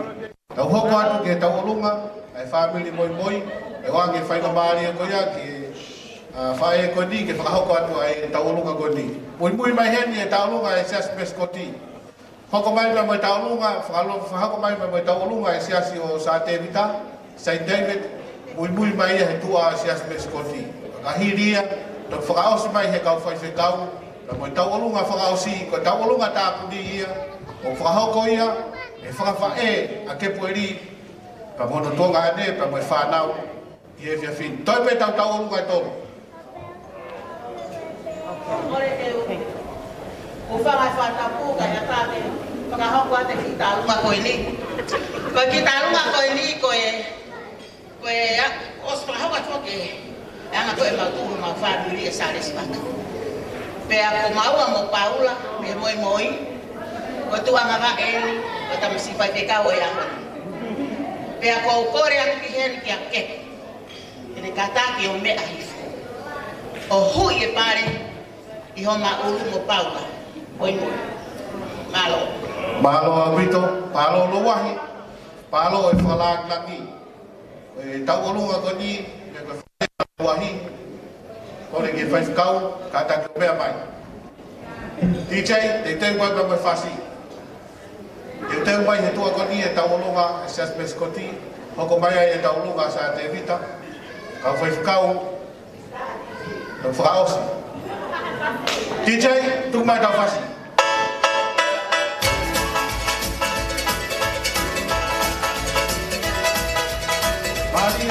Maria.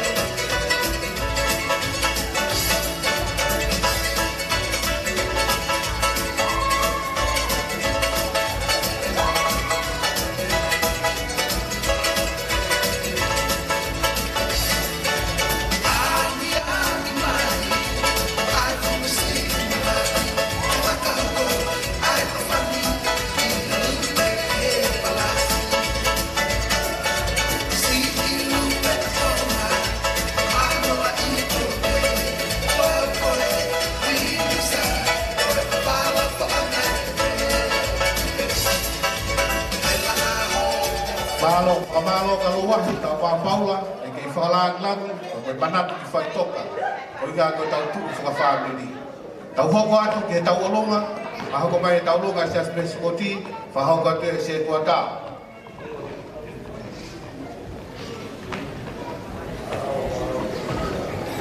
Kone me moa ke o mamaru atu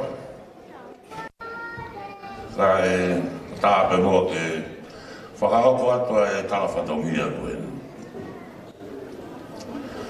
Tika ke whakahoko atua mau whatongia. A wai whia lahi. Noi koe a haoni. Aho e whawheta. Ngi moto koru whare atu. Ngi moto e ape me kau e whoa.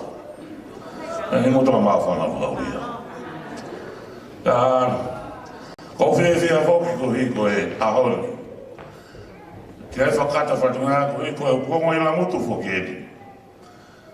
Nā ke poeri, kai pehe whikau mateo. Nā ku whakakakato e ahoni, pa ko i rope te ke tuu mei whe, e fu whia ko. Ka koe whia la. E ku hiko e te ai ke kātou ngai e aho e ahoni. O kai e ma fai se kau foki a meskoti. Pea, ko tahani nei tau whanofo e ao ni. Ka koe whikau waki e ni. Ai masiko ni me konkoti. O ku maui foki a whauhiwa ko malai ulu. Pea, o ku malai ulu si e. Pea koe tau whanofo e ni a ke pū. Ko toi foi fōa e ua ai whae. Ka kou piki pēki ai. Ko wange koe o ka lawe nā whai. Wai ki urapa te utu pēki whē. Ka ko whetau koe kai tala mai ki whao whakahoko atu. Ālupa mai kai ngā. Ka mō whai harea whiwhia. E kui koe mau whai whekau ato ke tā. Section East Legs ki oa. Nai pau ki hau ki ka toanga e ao ni. Ka koe ui koe kore kai whai ki ai, ke te whai e lo tui ue ki aho. Oi ofe whine, o sione tua koe, me lawa te tau e ua.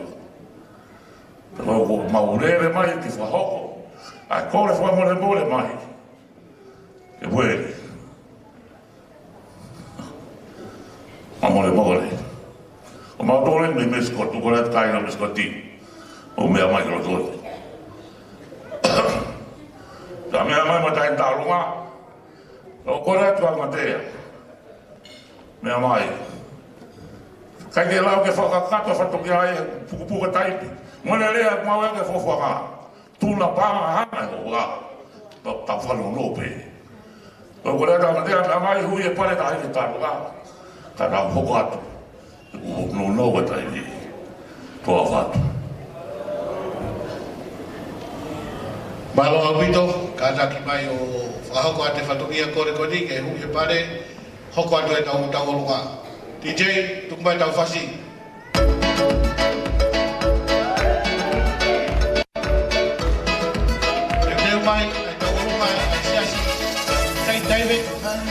Opo taimi e Siasi St. David. Mui mai e tau lunga e kau whaikau. Maosi. Maosi. E tau lunga e whawhaea ke puri. Kau ne whaka hana. Kau ne whaikala.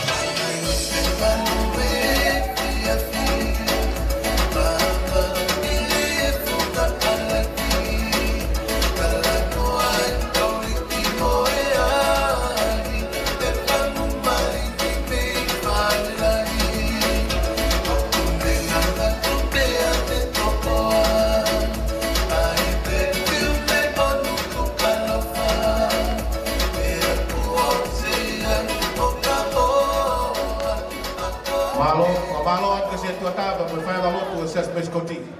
Fai ka mali e koni de tau hoko at ke tau olunga e ses ta Davida. St. David ko mo taimien kau tengi ke mau te tau hoko at ke tau olunga no hoko. Tau hoko at ke tau olunga e kau fai kau. Katoa e kau fai kau e ses Uniting Church o Australia mo heni ko tau taimien. Kore atu ke kau fai kau e ses Uniting Church ko tau tahi ne tau olunga, ko hoa ia e whaifkau na tau whanofo pe i he wike ko o si. Viliami, Ulholo, Whirilava. Ko hoa e whaifkau, te ne whai atu e tau olunga e kau whaifkau. Kore atu e kau whaifkau ko tua pe, mo unu mai, ke tau teu e tau olunga.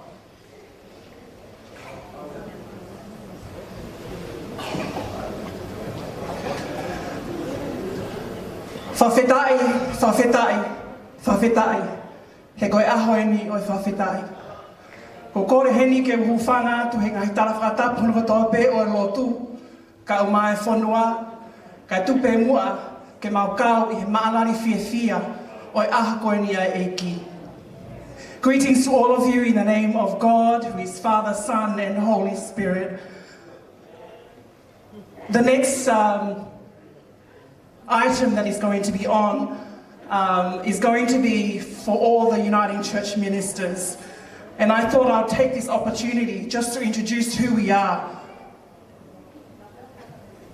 Not in any particular order. Ko kona e whewhekau whauhiwa au mahon hoa bele. Ko e Secretary eni o Tonga National Conference, pa ko e whewhekau eni o Siasi Auburn Uniting Church, mo sese pa mo seinta auwha. The newest minister who was ordained last week, William Whirilava, ka umahon hoa, ko kataku o mea makiloto. Whewhekau no ko e consultant for the National Assembly, Carissa Suli, ka umahon hoa, Langi Suli, kataku mea mai ki he pangai whamemore. Peter Walker, Reverend Peter Walker, ko e principal of the Uniting Church Theological College. Please make your way in. The Dean of Candidate, Reverend Nicole Fleming, please come forward. Our Presbytery Minister, Reverend Fiona Blair, please come forward. Our Minister in Training, Natasha Barani and Masiu Hare, please come forward.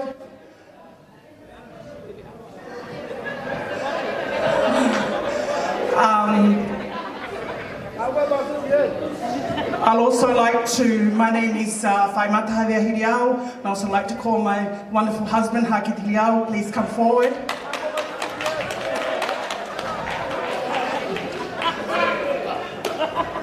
Pagmau Kolehen, ai pagmau Fofofonga i atu, pagmau Kolena ke Pueri Vaka, ka Umaungatea, ke Mokata ke o mea mai,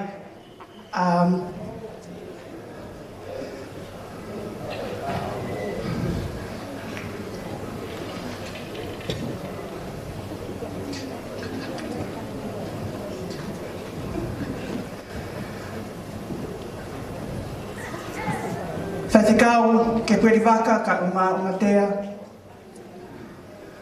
O maunga atu i he whiawha koloa koe ni. Whamalumalu atu he tangata whaitikau mālolo a alo whahua. He mautarita lelei koe ako ni.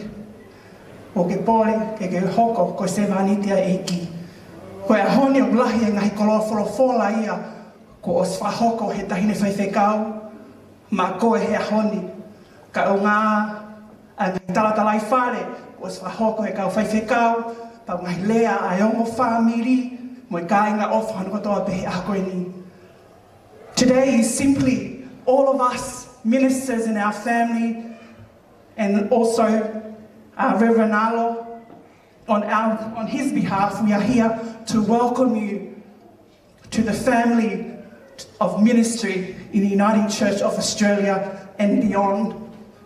Kepo, pai ka mau kolo ai mau makoe, mau kole be ke o tō mafi, ke ne hanga whaita poe ki na koe mo ki whamiri, ke hoko e koe tūhulu, ke howhanonga, me ahoni o whai atu.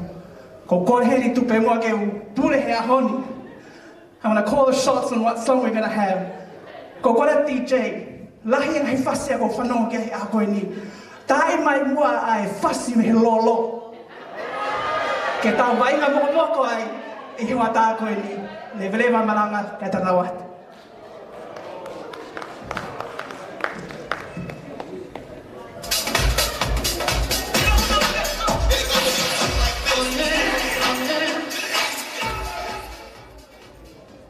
Kore me mua ke u whamarumara pe he lea na si whaiwhekau. Ka ko kore me mua ke u whawhamai pe ki lea no, ko ngā pe ko u si tōwa koe ne ma whenga ko nai whai. So, a soft speech. We started our formation together with Whaiwhekau Kepueli, and there was 4 of us. There was Sunil, Daniel, myself, and Kit. And every time we're in formation or in class, or retreat with Nicole, or Peter running a morning session on Wednesday, and we're asked to read a passage from the Bible, or share something. Us 3 will hide in our books and pretend like we're reading something. And we were all waiting for Kip to start it. And in formation, you only preach in the chapel on your last year. And when Kip's preached on his last year, he challenged us with a powerful message. Despite the circumstances you're going through, have faith to step out from the boat. Whaiwhekau Kepueli, tala munu ke te koe me tau ki tau au. Nea mo koe ki na hene. Ka matangi o pe aua, tahi e mori. Koe au whenima sisu te neanga fufuki. Te ne tataki koe. E rea mana tatau. DJ nuku mai whasi me he lolo a halai malu, ke whakamomoko ki ai tau Whaiwhekau, ka mono ngau ngahi hoa I e mea whini. Nuku mai whasi DJ.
Malo a pita DJ, whamalo ke kau Whaiwhekau, ka mona ngai hoa, ki e tātai lere kua whai ke Kepueli kau maa onga, ki e whamiri fo o e kau Whaiwhekau nau whanonga, ki e pisiona pa moiui ai o tua.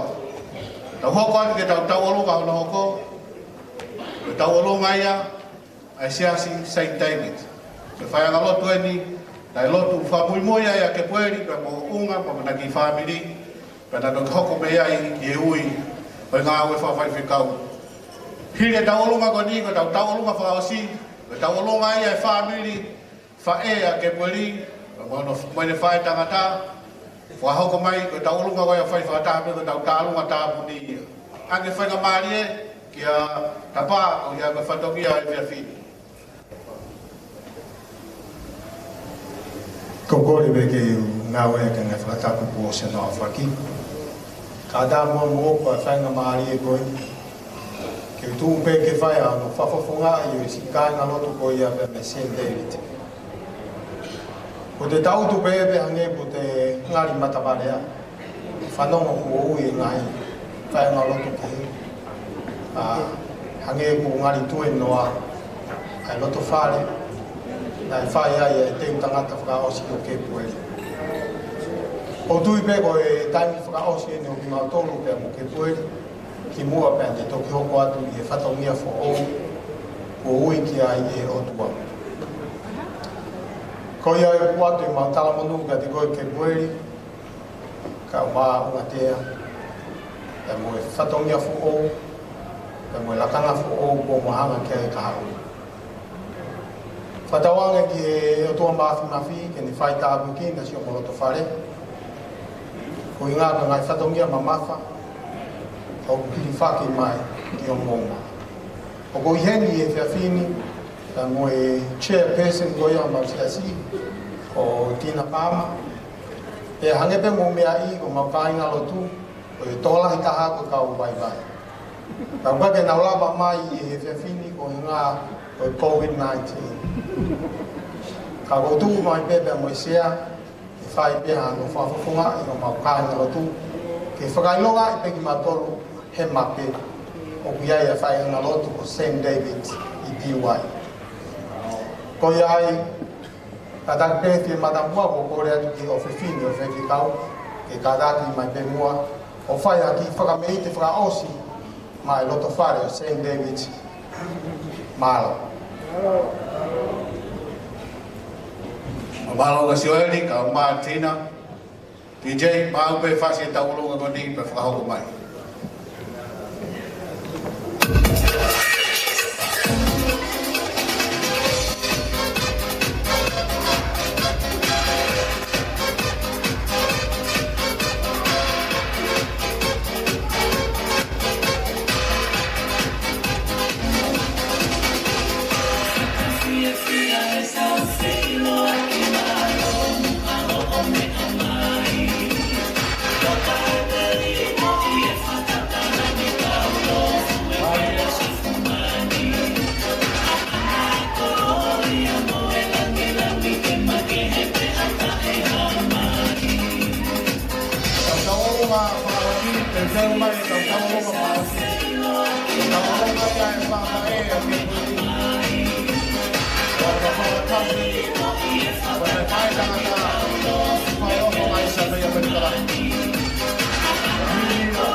Malo que sea Coslio sea si St. David, Tina kama Soeri, venga St. Fa kama Alusi, e whakakata whatongia e whiawhini.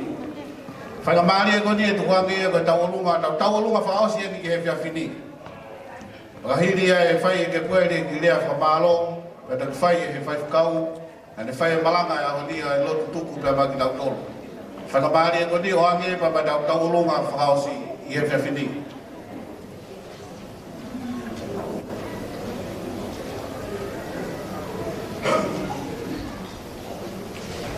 Kore peke o whangai tā whataku ko whanau whakamimani. Kore whamori atu, o ilo peo ko mauloloa e aho.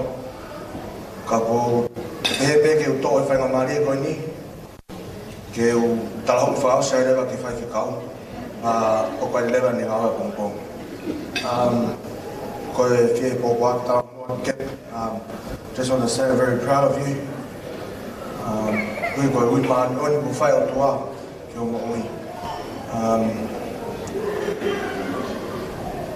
Maulahi, lots of you don't know Kepu's journey. Kapau, I can put it in a very small paragraph. Ko moia Kepu, tu ai rewa ki wholahi ai rewa.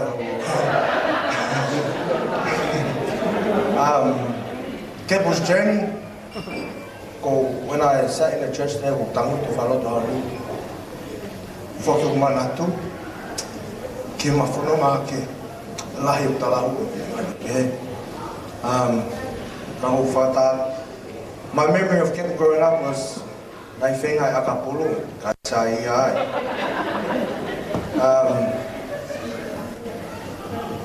And I used to work together with my brother for a long time. Like I lea many Nai Whai Kata Ika Kepu. Koe a koe pongpongi mao ki ngawe, mao mai whatatu mo sure, na mo Kepu. Na koe whawhankoa Kepu, ma koe ono, koe ni mai ngenge. Kepu te ngawe, kai mo atu mo tolo ko puke au. Mea o tātai ki tokange ako. And Kepu have studied, kako pole I want to bring up Kepu's history, but Kepu's done sound audio engineering bachelor. He's got other social, there's a few tickets Kepu's got. But what I got from today is, well, God works in mysterious ways. All those tickets, koe te uia ki ngā ui nei ui kia honu. The music, the aloha music, he's not, today we're not celebrating Bachelor of Music. He got called to do God's work. Koe Grandpa Alo, he said, koe ve teka lotu koe hiva and music.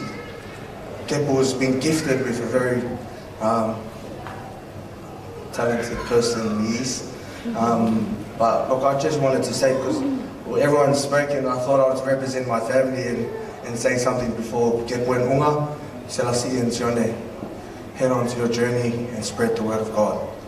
And I'm very proud to call you my older brother. Whamore more I me, wau lahi o tāna tāma tāla hoi, o mea o mai koe ki whai kau lahi o kātaki. Ko whanga e au o teo ki koe ke whanonga o. Koe a peki lea, o whaka mo tolo kotoa, for a long day, but it's worth it. O hake mai ka ki whai tangata koe ni, tēne whahawatu e mautārunga, maa o whaka mo tolo. Kore ke u whanga e ngai whakatapu kua oso no whai, kai a tāmu i motua masiwa koe ni, ke o hawa ke ai lewa e whainga maari e kua ma. Ki mua ke whakahoko i ki taurunga koe ni, ka hopi ngā ko Wiliami, Alamoni, Thailand a kau ola.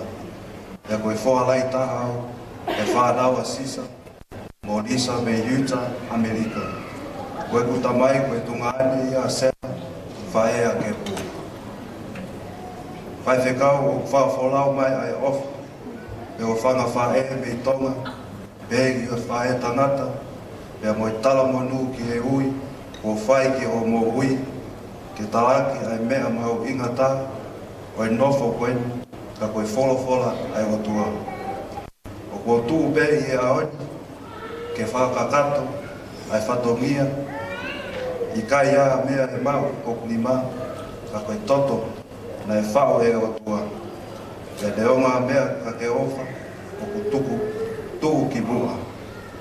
Ka iai hato tono noa, koe ki whatongia, te uhu whanga pe, I e loto lelei ai eiki. Ko kore atu eiki pe, ka ke mea mai o hui e teki o I taini taurunga, pe koe ki lai loa kau koen, kore atu, ko atu ia koe whariki o peito. Koe taini taurunga ko mari o whanga, pea tau e ne tuku, mahalo koe ne fofo taurunga. Kore atu ki a koe o whamini pea mo Sisa, pe foku ki a Lisa, mo kātaki, mea mai ki roto, o tau taimi enu. Maloa o pito, tua eiki, o watu.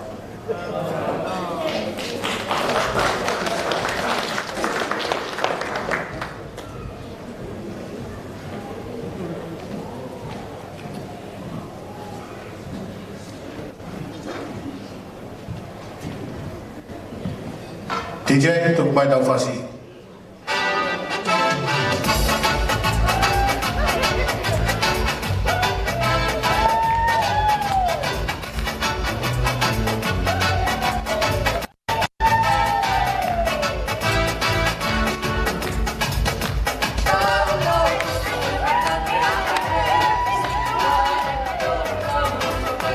Thank you.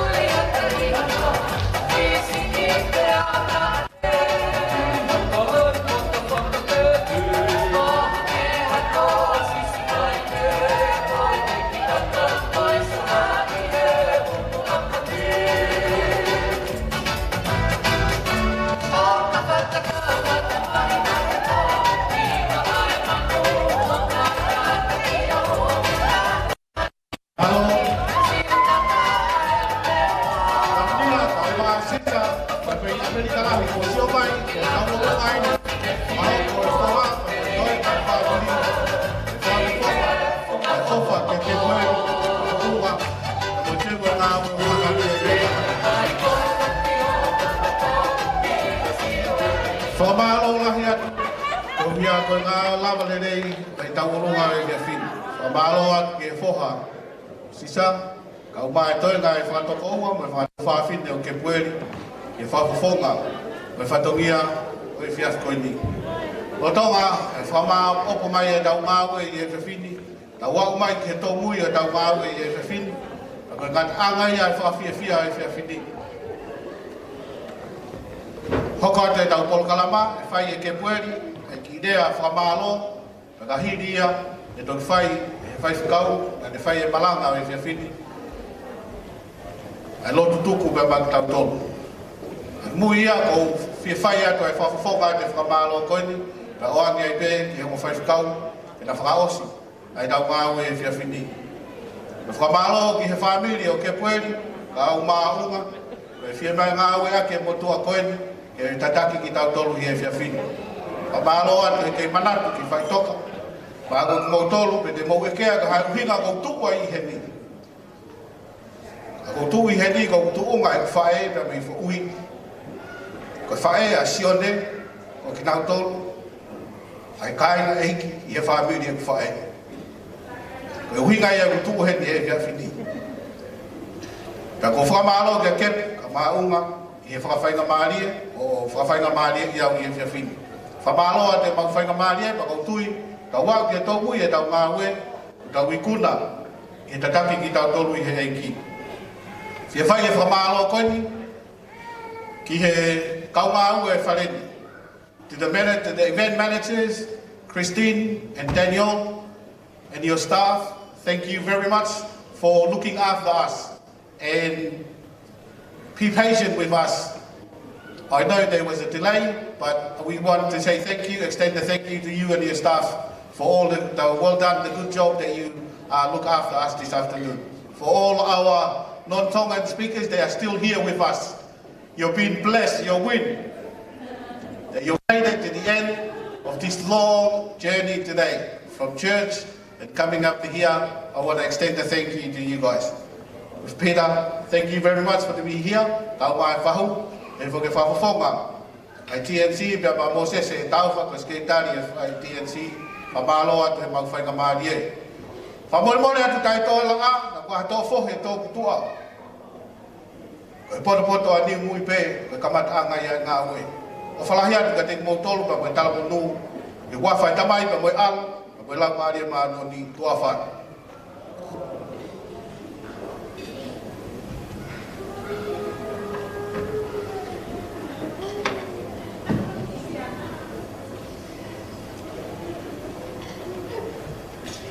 Tapu ki a whia o tua mafi. Koe mua waka o e tau kātoanga i e whiaf koe ni. Pau ko kore whakamore atu ke uwhanga pe mua he whakatapu. Ka kato mo whaka eiki ne whai e whai whikau. Ka tā mō ki whainga maari koe ni ke o whai peha ki lea whakamaro no pe ku mauloloa e tau polo kalama ki a honi. Ka ko whawhita ilahi ke eiki he whakahoko lelei. Mo hao ngā hivi sone me palomesi, ne whai me he kōhiri.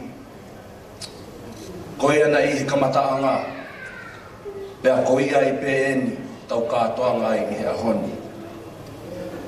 Taha e matai koloa e tō ngā, koe whakamālo. Me mātu unga ea ku lea, mo miniti koe ni, koe lea whakamālo. Tahine e whaiwhikau Carissa Suli. Ko whamaro atu kia te koe. I he tuku tāpua ki mo oku i he aho koe ni. Pau i kai puli i a te ao e tūnga. Ko e he sii ani whao. Ka kai tū whakanga i pē o e lahi. Pe tau kapo i e sii. Hane mo lawe i, ko e kui a e whewhikau o glahia i e pukui. Pea moene lea o pehe, koe wheitu toton pe nia ke kore talahui. Koe ai whewhikau. Thank you to you and your family. To Langi and the girls, Azza and Ginalahi for always being there for us and being support for us during the time of formation and even the journey beyond and before. We're truly thankful for blessing us today, and may God bless you and the family in all that you embark on. Whamahalohen ki kau whaiwhikau kotoa pē, nau kau I he wau e honi. O kou lau ke monu mai tā paki ki a te au. Ka mou tuku taimi ke mou mea mai he whiawhi koe ni. Ka mō ne taraloto e kau I visi I. Mou vai he whanonga a ngau pehe. Ko ha pou maalohi mo fungani. Ka pau te whanonga I ha whanonga anga ne whaua e ha kau pate I fua kolosi. E ko nau tā e whihi mai whaingatā e hala. Kai whanonga nei ai kau ako fua kolosi. O hange ko au I he whiawhi koe ni. I wanted to say thank you to some of our members from Presbytery, and I told them that this might finish at 1 o'clock tomorrow morning. But I'm very blessed to have you still here. Fiona, as the representative from Presbytery. Thank you to also Ian and Graham and the rest of the Presbytery members for ordaining me and for leading the service today. Thank you for affirming my call. I will see you all at the next Presbytery meetings, and in the words of Graham Perry, I know my job starts in a day, so I'm not allowed to miss any more meetings, so I will be there. Thank you to Peter Walker, my principal, for being here this long. It has been a great journey, and I'm blessed to be taught and given the wisdom from yourself, and also my Dean of Formation, Nicole, but also those deans and the lecturers who aren't here in the building, for bestowing their wisdom upon me and setting the foundation for my growth to continue as I journey into ministry. To my brother Viliami, ko tō wako koe ni. Koe maari e ate mawhangitara noa ko ilo pe wahanga he whaiwhekau o maru I au. Ka koku toko ua lausi I koe ni. Nā ma whaingata ia whataha I api ako. Pea koe tara noa koe ni na u whai I ene hili whakima. Koe taimi koe o kumahuat koe ako I lawe I lelei pe tasa. Te ako koe he kolisi. Ma te nofo koe api ako. O kumahalo pe ka pau e maha fwoi pateta ke te kai. Pa ku whai fwoi ke ai kalasi, ma kalasi fwoi mo Viliami.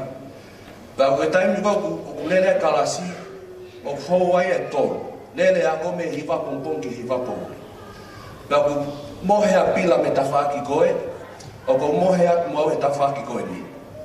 Pa ke taimi koe tuku ai kalasi, pehe mai whai ako ka te maua.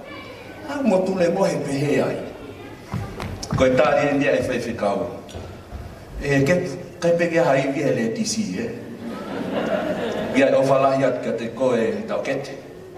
Mo ta tō wako. Whatawangi e whai tāpiki na koe o tua. E tō whohe o ke whai mo kalama mo e whanau. I he whaitu Sylvania. I also want to acknowledge Serena. Baia, thank you for coming. Koe toko taha koe ni, koe me mi paini, me siasi koe ni, e whaitu Gosford, a manaki mahiki ati ai. Koe u si lava mai whiawhi koe ni, koe pou, koe hi koe teo ngau e te mau whai whataha. I'm very happy to see you here, and I'll see you at church on next Sunday, after a bit of recovery. But thank you for coming all the way from Gosford. Ke kauhiwa moe, kātoa ka kai kotoa pēna nau kau I he wau I whale lotu. Hange ko mou lawe music is a big part of my ministry. And my brother said to me, Gepu, leave me alone. I will do the best I can. And my day was blessed by the singers, but also kātoa ki nau tolu kotoa pēna nau kau I he o wau. Ne wo ngoi, ai whetafta whee lau maali e, ta moe ofa moe kelesia o tua. I he mea kotoa pē na e lava I he whale lotu. Whamarohen kia taito e la a. Kolo whale moe kau tangata, uhi koe lava ai o wau kawa. Ko ongo I ko langan ia pa ko pole pole. I he toto I tonga. Ko hanga he wau ko ni o whakamau hoku loto. Ko o tua mo tonga ko hoku tofia. Seu ke koe ulua ki ko ipu e fuakawa ke tauhiki he o tua. To my St. David's family, thank you. Where's Tina? Thank you. And Soeli and the rest of the family for blessing me with the gift today. We miss you guys. And also send our love to the rest of the members of St. David's. Thank you to Ofa and Soeli and Senifa. During our journey, we had 3 cars, but we had no money to fix them. So the only 2 people we knew had money is Unga's family. Koe konga family, konga lei matuania a Unga, a Ofa pea Mosaia pa Mosiausi. Pa koe taimi ko kumatai ma mea nere ko tanga Unga. Taat ke tungane. Taat wa Unga. Ofa, koe mea nere nu firma ke le sisita. O pehe ma Ofa ya. O ki kai hase ni tia ko peanga Unga. Taatu kasaya latu. Le taatu ka kasaya o hanga he. Whakatungane Unga koe ni o tokonia ki mautoro. Taimi lahi. O whamaaroa ke te mautoro, I Ofa katoa pē u mauwhai e ki whamiri koe ni. Cecil Gregor Congregation, I will never forget you. The foundation of my spiritual life began within the fences of Cecil Gregor Congregation. Where ni ku nau hiki atu. Pau ke taha e ngahi mea kou whanofo I hoku loto, e taimi koe lele koe interview na whaeke, where are you from? And I say, DY. And they say, but you're from St. David's. I said, that's true, but I'm also from Cecil Gregor. And I'm very proud to say that I'm DY. And one of the things that I always say is, wherever we go, we will let everyone know that from DY we come, and from DY we go. O whalahi atu ki he kainga Cecil Gregor, ko toa peho mo lava mai whiawhi koe ni. To all my, I know that the live is on, nei lahi e ngahi popoaki, ne o mai kia te au mi meli puane. Whaifkau wheke kamtoni. Ngahi whaifkau ko toa pei meli puane, se Miss Tawaliki. Lauleti, tui nau vai. Kau tangata e kalapupunga malo meli puane. Ko whamaaroa te kumotoro, he taimi kotoa ho mo Ofa I au. O I kai ke mauhanga o taha I au, he taimi ko aroata ta mea I ho mo ngahi wharekalapu. Whamaaroa heni ki he kalapu Filipai. Kalapu wha Olive, lolo pā o ngopu mea mo wheohi anga o Mescott Wesley. Me ngahi mama anga kawa kotoa pē o kou wha aluatu e watu ki ai. Māroho mo tari lele I au, ke o aluatu o longo a ho mo ngahi pare pare. Hoko ia koe taimi ke o wako ai, ai ngahi kulunganga tu whakaholo ho tau whanua. Whamaaroa ke te kumotoro. Whamaaroa ki he kaulea ko toa peo e honi. Pea befo ke whamiri, me ngahi kaunga mea kotoa. O mea heni he whiawhi koe ni. Ko whamaaroa ti ho mo mea mai ke tau kau whakatahi e kātuanga e honi. Tālu mei ane uhu o wao mai ke whiawhi koe ni. Pea ki e lea o pehe. O kumutu huange e te masiva koloa, I e te masiva I kaunga whanonga.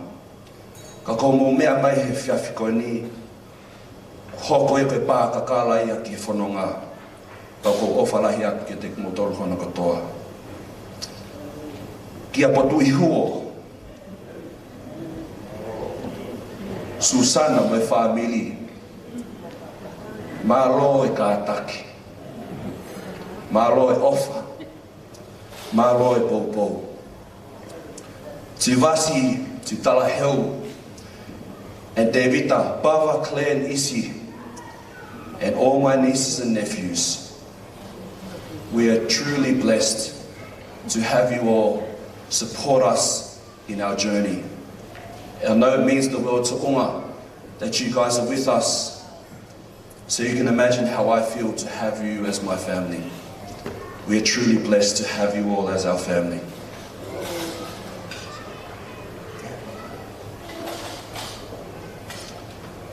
Whamalo hen ki whamiri katoa o unga, o mo I whaleni, o mo lava mai, ke tau kau whakataha I he ahoni.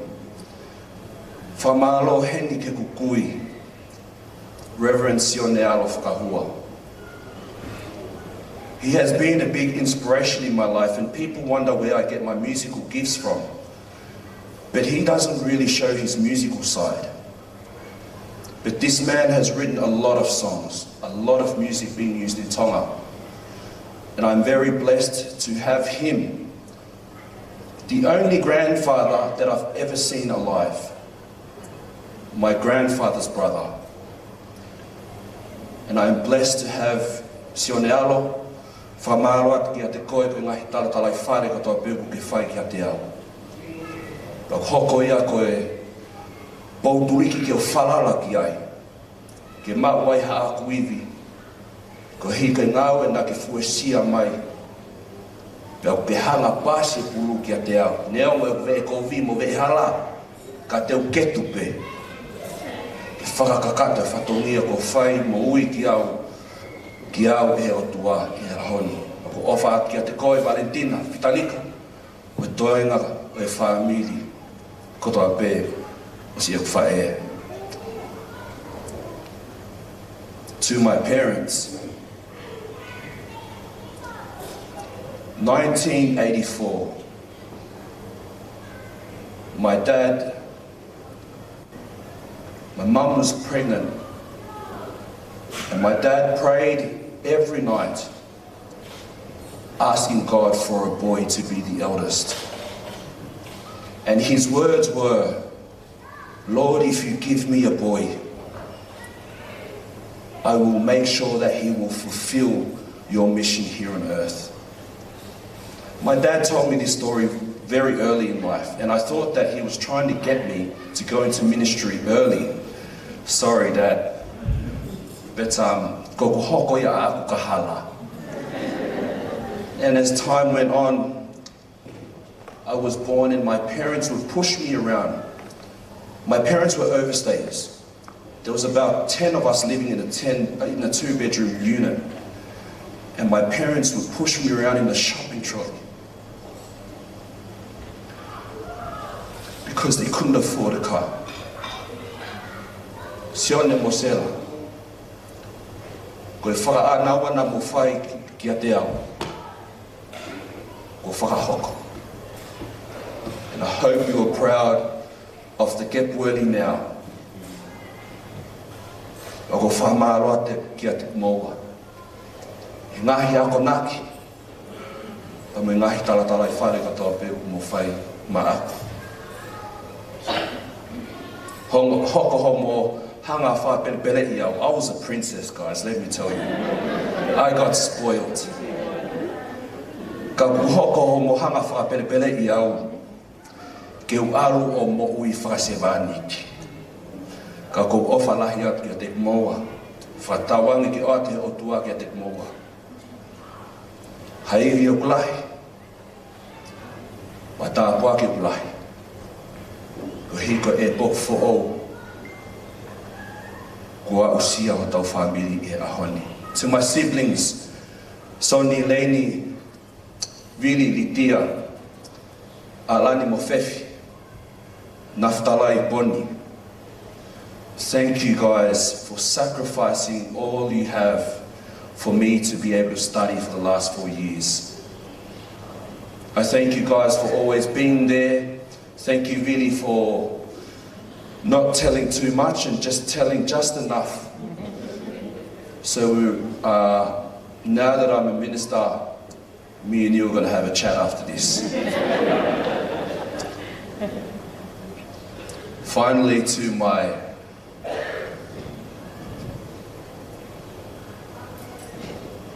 wife.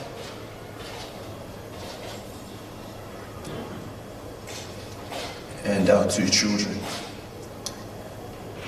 Sela and Sione.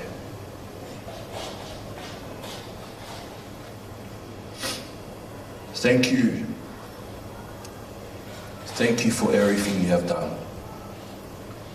Whai mafua e kulue ki he loki a ko. Ko ku tope ku kato o alo. Foki mai he po uli. Moho he haka. Hoko atu e kua ko.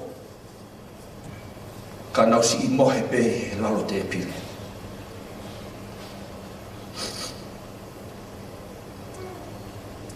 Koe nau pou. Moe toko niki a te au. Thank you. I don't want people to think that this today is about me. It is about me, but it's also about my wife. Because without her, I would not have made it here today. Pea moani e lau e motua fo a motu. Na e pehe. Ko e tangata lelei ko toa pe, o tuku me hono tua e fefine lelei. Pea mo e hele penu. Pea koe taimi koe o ki hewa ne kau wae me hala, o hanga he fefine o ki kinisi. O alu tonu ai pe la kai o I kai te ve e hala I a taimi. E ta mai a ko ia. But I'd like to thank you, Unga. I love you very much from all my heart. And our kids, and we will never forget Ake Kosa Jr. Whamalohen ki MC Langi, thank you for everything that you have done tonight. I know that I should not have asked you, but thank you. Because there's only one person here, and even myself before I became a minister, Langi's voice to me was like God. So as soon as Langi said something, it was done. So thank you, Langi. And lastly, before I finish, Hivan Mele. In my first year, I had to drive from DY to Parramatta every day. Every morning, and the very first person I saw as soon as I entered the building at college was Hiva. Hiva said, Kepu, you're here. And I said, oh, hi. I didn't even know that I was related to the guy. And then he explained to me, Yanga koe mautu. E mau konga fo ui, pea toi konga fo motu, pea toi konga foa. Pa maalu pa pehe mai whaifkau, ki lahi ho lele hala, aluange o mohi api. I loe whaifkau ki hanga e seoni ni sela perpere ia. Koe pō, pe mai whaifkau, hao ke takai, o toksio ni he mea koe lu so sisi. Pe mai ia, a koe mo ui ki hao ki he whaingata a. Tang iyo, sai, pere whasi, pea koe hae takai, pe mai ia. Spaghetti fo I moa, tang whawheta. Whamalohen ki a koe whewhkau whauhiwa mele. Hamuri and Leilani, thank you for always being in our corner. And I consider you guys my parents, away from my parents. May God continue to bless you in your work at Concord as we journey from time into eternity. Ko iai ho whiwhia au bitu mālo, ke te motolu hono kotoa. Ho maulawa mai e whiawhinu, pia ke tau whokfoki e lang kotoa peki e eiki.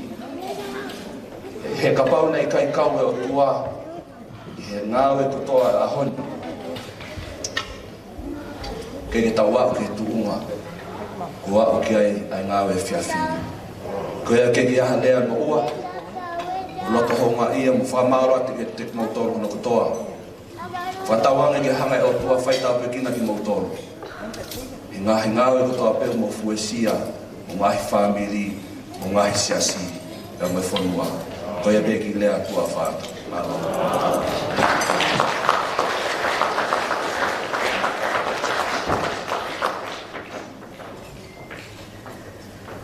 Ko kore ke uhu whanga pehe ngai tala whātap kotoa pe ko os hono au whaki mei muani kai tuk mua ke wha osi lewa ai ngāwe o e aho koe ni.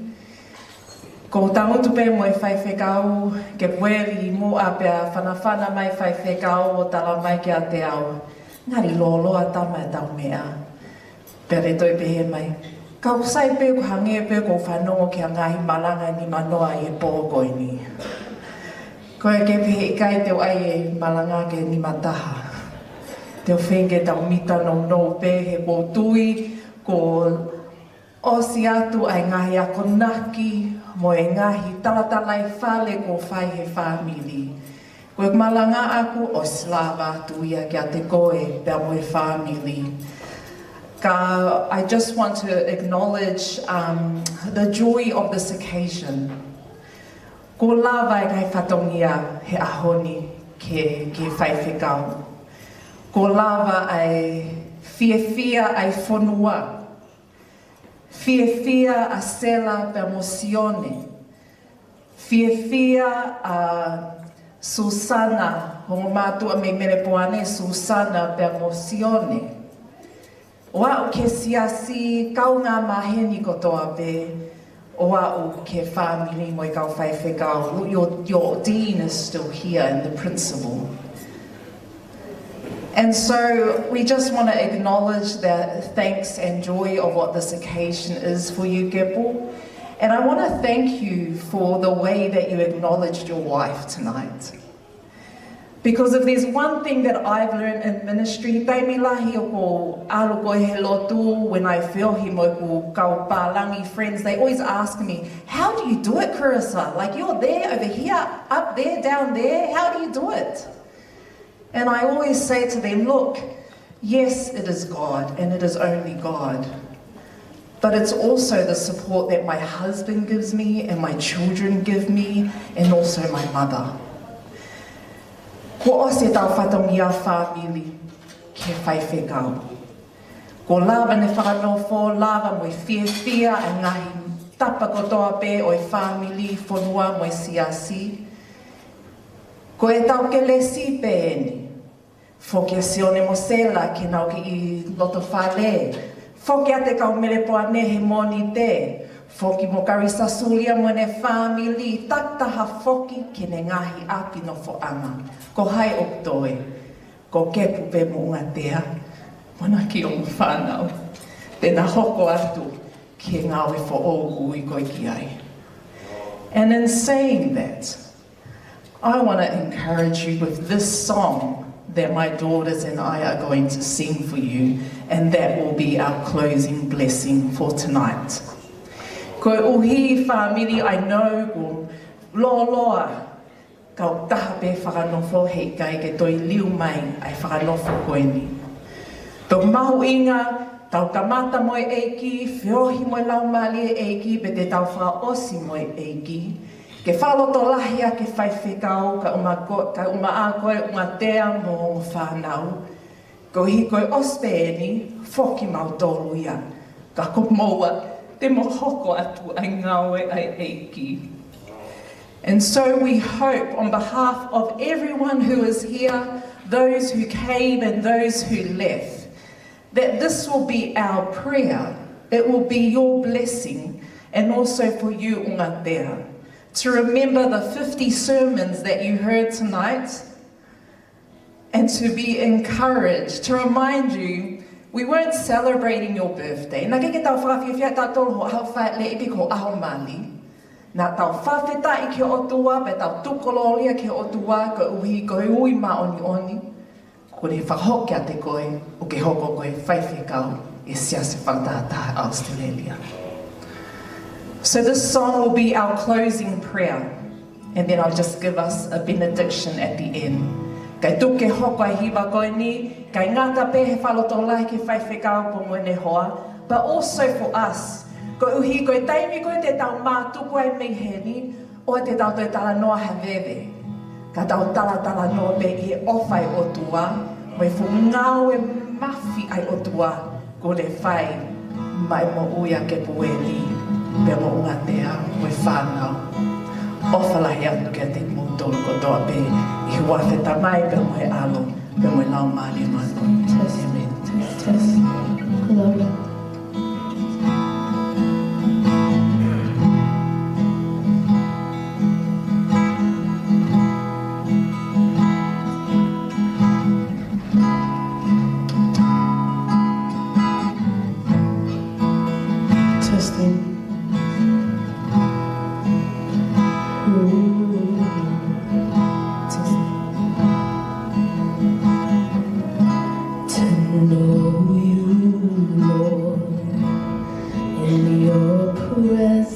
I desire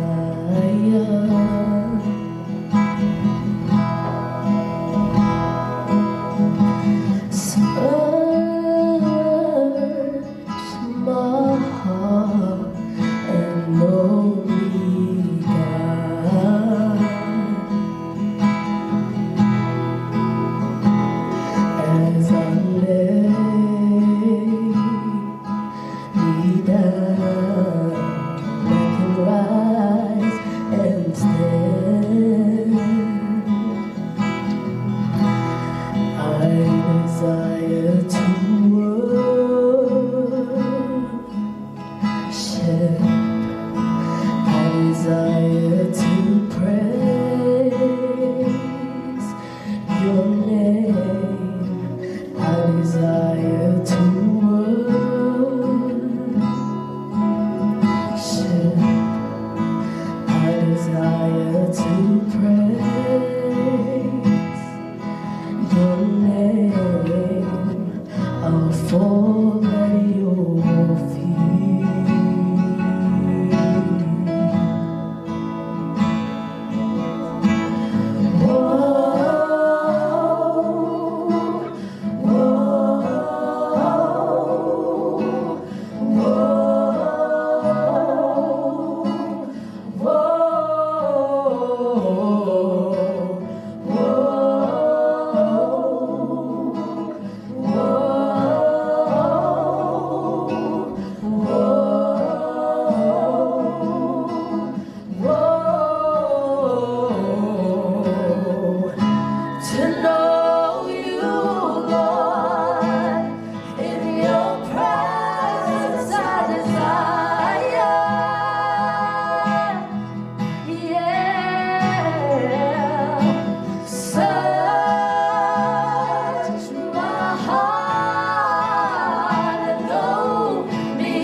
o kua toko lava.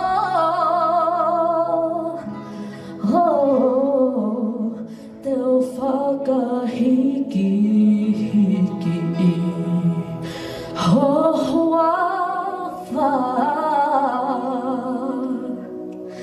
te o tuku lolo kia te koe. Ke tau whakaosi. Holy Spirit, we give you back all the glory.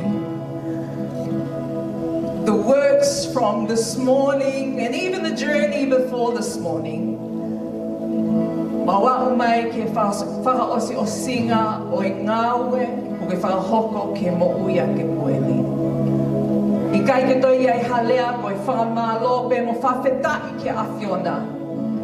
Mo whafoki atu ai langi, mo i kolonia, mo i ngeia ke au pea awhiona. Tuku eiki ke mau mātuku pea mo i ofa, mo i ke lese ai awhiona. Pea ke oua te mau mana wahe, ka mau ilo, o ku ke iatek mau tolu e ahoni o whai mau ai pe. Pea koe nonga ai o tua ai o mamau he tatai o i atamai kotoa pe. Ofa ke ne malu i mau ngahi loto, mo ngai whakaukau i a ka lai sisu. Pea ke ope ato ai tāpua ki ai o tamai, koe o tua koe tamai, mo e alo, mo e laumali e maani oni. Nof mao i e whai whekau ke pueli, ka umaunga tea, mo e whanau, mo ki tau tolu kotoa pe. Oua nā hili, kai whai peke ta e ngata e meni. Tau whanua pas ki o tua, Malo.